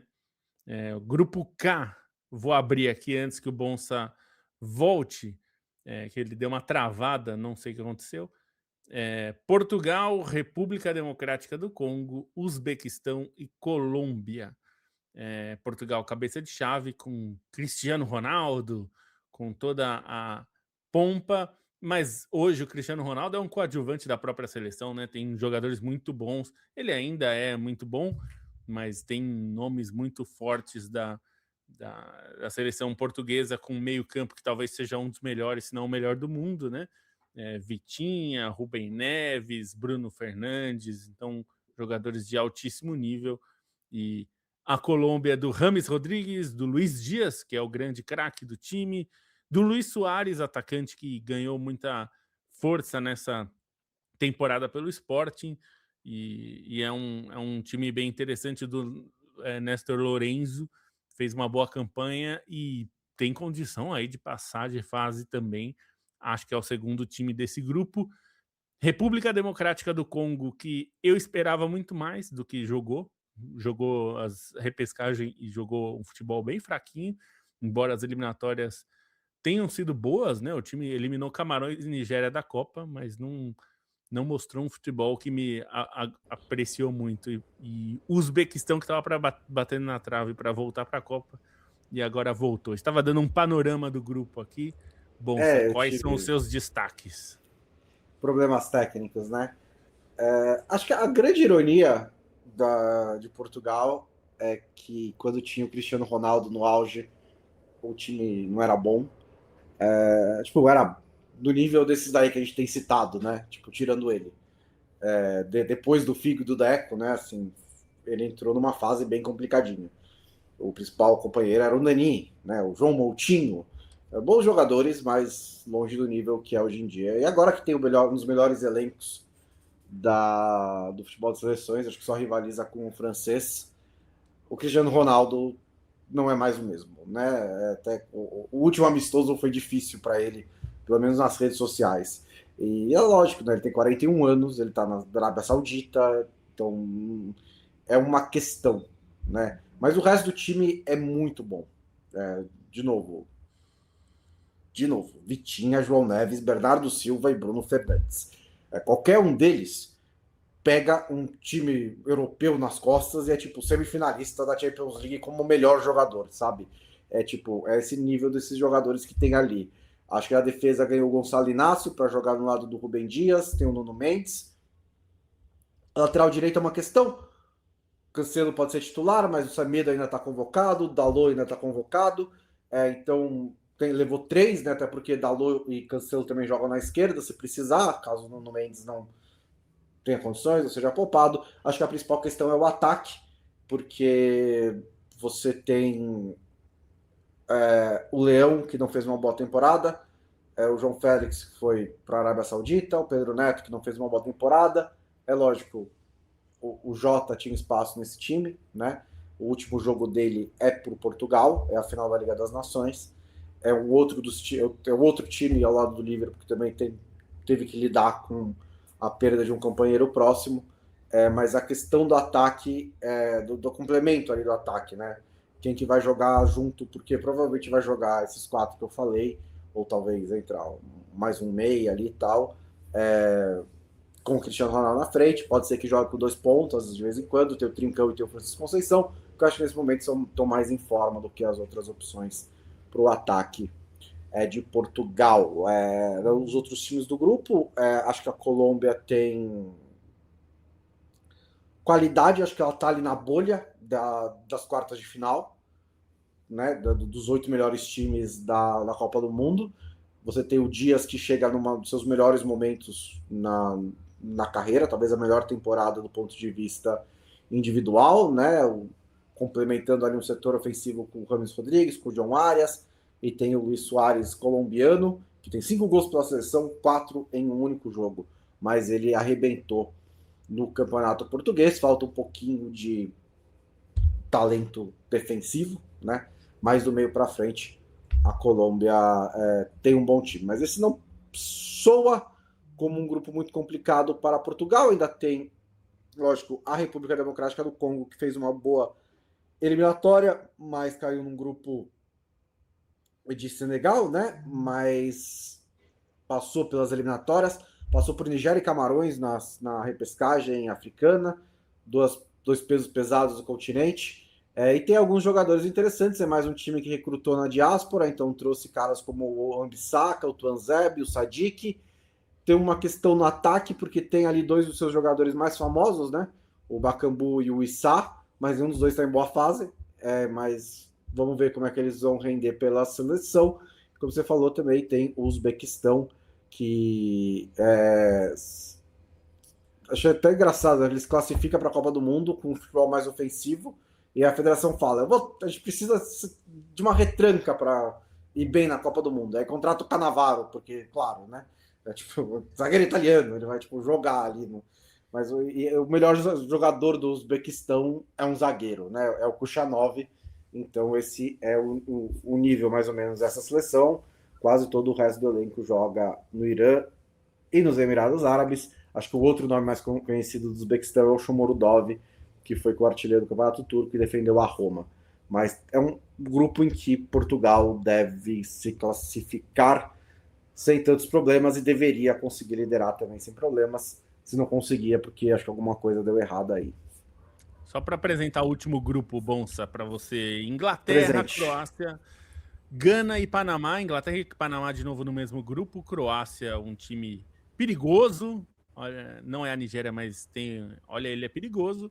E Gana também, que é uma seleção africana forte, também é um grupo interessante, né? Panamá é fraco, mas os outros tendem a dar um pouquinho de jogo, né? Os outros não porque, e acho que isso é interessante, porque a questão com a Inglaterra do Tuchel até agora é que não foi testada. E vai ser, logo de cara. Primeira rodada, Croácia. Segunda rodada, Gana, né? Acho que risco de não se classificar não existe, mas vai ser um momento para ver, né? Como é que realmente essa seleção vai jogar. A Inglaterra abriu mão de estabilidade com o Southgate para tentar dar um passo à frente. O Southgate comandou a melhor sequência de resultados da Inglaterra em grandes competições, né? Lógico, tirando um título, ele fez 2 finais de Eurocopa e uma semifinal de Copa do Mundo e as quartas da última Copa do Mundo, né? Então ficou entre os 8 primeiros nas últimas 4, chegou nas semifinais de 3 delas. Mesmo a derrota para a França na última Copa do Mundo foi super competitiva, né? Foi um jogo bem parelho. E ao contratar o Tuchel, você contrata um teto mais alto e uma possibilidade de voltar às grandes novelas da seleção inglesa. E a gente tem uma novelinha, né? Não é assim, sabe, Terra Nostra ou Mulheres Apaixonadas, mas é uma novela, uma novelinha, né? É o Bellingham que tem uma relação estranha com o Tuchel, né? Depois de um amistoso contra Senegal, o Tuchel disse que o comportamento dele era repulsivo, depois voltou atrás, pediu desculpas, né? Não deu, foi que usou o termo errado, ele não fala inglês, não é a língua original dele, tudo essas coisas. Esse é o problema. Mas aí ele não foi convocado em outubro, o que é meio tipo, mas ele se machucou bastante nessa temporada, vai saber, blá blá blá. Mas a questão é que parece que o Tuchel prefere o Rodgers como camisa 10. Numa lógica que é correta. A gente sempre cobra essas coisas de treinadores, né? Tem que favorecer o cara que tá jogando mesmo, e não a grife. Perfeito. Até sair a matéria do The Athletic pós-eliminação dizendo que isso causou rusgas do vestiário. Então, tipo, é a questão de manejar o elenco, né? Talvez o Rodgers esteja rendendo um pouco mais do que o Bellingham, mas existe um custo em colocar o Bellingham no banco de reservas. Não é Futebol Manager, não é FIFA. Não dá para só pegar o Bellingham e falar, não, você vai ser reserva do Morgan Rodgers, por melhor que o Morgan Rodgers seja. Então, é uma questão que o Tuchel tem que manejar. E até no Futebol Manager dá problema, hein, bom? Até no Futebol Manager dá problema, exatamente. Você tem, assim, o resto do time, acho que já foi mais talentoso. Você tem o Sakai e o Rashford pelas pontas, você tem o Eze, você tem bons jogadores de lado de campo ali, mas ele não levou o Foden, ele não levou o Cole Palmer, todo mundo sabe disso. Acho que tem uma profundidade boa no elenco da Inglaterra. O meio-campo tem alguns jovens aparecendo, Anderson, Kobe Maino, né, que ele preferiu levar em vez do Orton, mas ainda tem ali a liderança do Henderson. Rice, acho que é um acontecimento do ciclo também. Ele era muito bom antes, mas agora ele é um dos melhores jogadores do mundo, então ele chega em um outro patamar. A defesa, além do John Stones e do Guerri, é meio que tipo, putz, né? Assim, de zagueiros reservas e mesmo de laterais, que tipo, a Inglaterra tem 18 bons laterais direitos e parece que não tem nenhum para a Copa. Mas tem ali o Livramento, o Reece James, blá blá blá. O O'Reilly é o único esquerdo, realmente lateral esquerdo, tem o Denburg que pode jogar lá também. Mas acho que a grande coisa para a Inglaterra é que tem o Harry Kane, que chega depois da sua melhor temporada. Ele encontrou um novo futebol no Bayern de Munique, uma nova maneira de jogar ali. Não nova, mas melhor, né? Acho que teve os 2 melhores anos da sua carreira e chega voando para essa Copa do Mundo e pode elevar tudo que a Inglaterra faz. Além da Inglaterra nesse grupo, a Croácia é a mesma coisa que a gente fala há 1 zilhão de anos, são os mesmos jogadores, e a gente tá tipo, esperando, tipo, quando é que vai acabar? Parecia que tinha sido na Eurocopa, né? E talvez tenha sido, mas não foi uma boa Eurocopa, mas também caiu num grupo difícil. Mas aí se classificou tranquilamente para a Copa do Mundo, tem alguma renovação, né? Principalmente o Petar Sutic, o Baturina e o Vuskovic, tem o Matanovic, que é atacante do Freiburg, chegou na final da Liga Europa, mas os veteranos são os mesmos veteranos. Eu até fiz uma brincadeira se a Croácia escala Kovacic, Modric, Perisic, Kramaric, Budimir, tem uma média de 35 anos só nesses 5, né? E aí ocuparia basicamente todos os times no ataque. E a Gana é engraçado, né? Porque eles não se classificaram para a Copa Africana de Nações, apesar de ser considerado uma das principais nações da África. É um time que está bastante desfalcado, né? Está sem 2 dos seus principais zagueiros, o Alexander Djiku e o Mohamed Salisu, também está sem o Mohamed Kudus, mas ganhou o Semenyo, né? Que em 2 anos atrás a gente colocaria ali entre os bons jogadores de Gana, e agora acho que ele é o principal, ele é o mais talentoso, se tornou o... Não sei se é mais talentoso, tem o Iñaki Williams também, né? Mas ele é o que está em melhor forma no momento da seleção de Gana. E o Panamá também está na Copa do Mundo. Acho que é mais ou menos isso, né? Eles também foram para lá, né? Assim, é um time que dos 26 convocados, 13 tem pelo menos 30 anos, então metade do elenco tem mais de 30 anos. Conseguiu se classificar na ausência de Estados Unidos das potências. Sempre tem meio que uma chance, não é sua primeira Copa do Mundo. Foi mais competitiva na Copa América, né, contra boas seleções do que tinha sido no anterior. Chegou a ganhar dos Estados Unidos, o que naquele momento não era tão difícil assim, mas chega mesmo para tipo, tentar fazer alguma coisa um pouquinho melhor do que fez na outra Copa, talvez arrancar um pontinho. Não é um super time. Acho que é isso. Passamos por todos os grupos aí.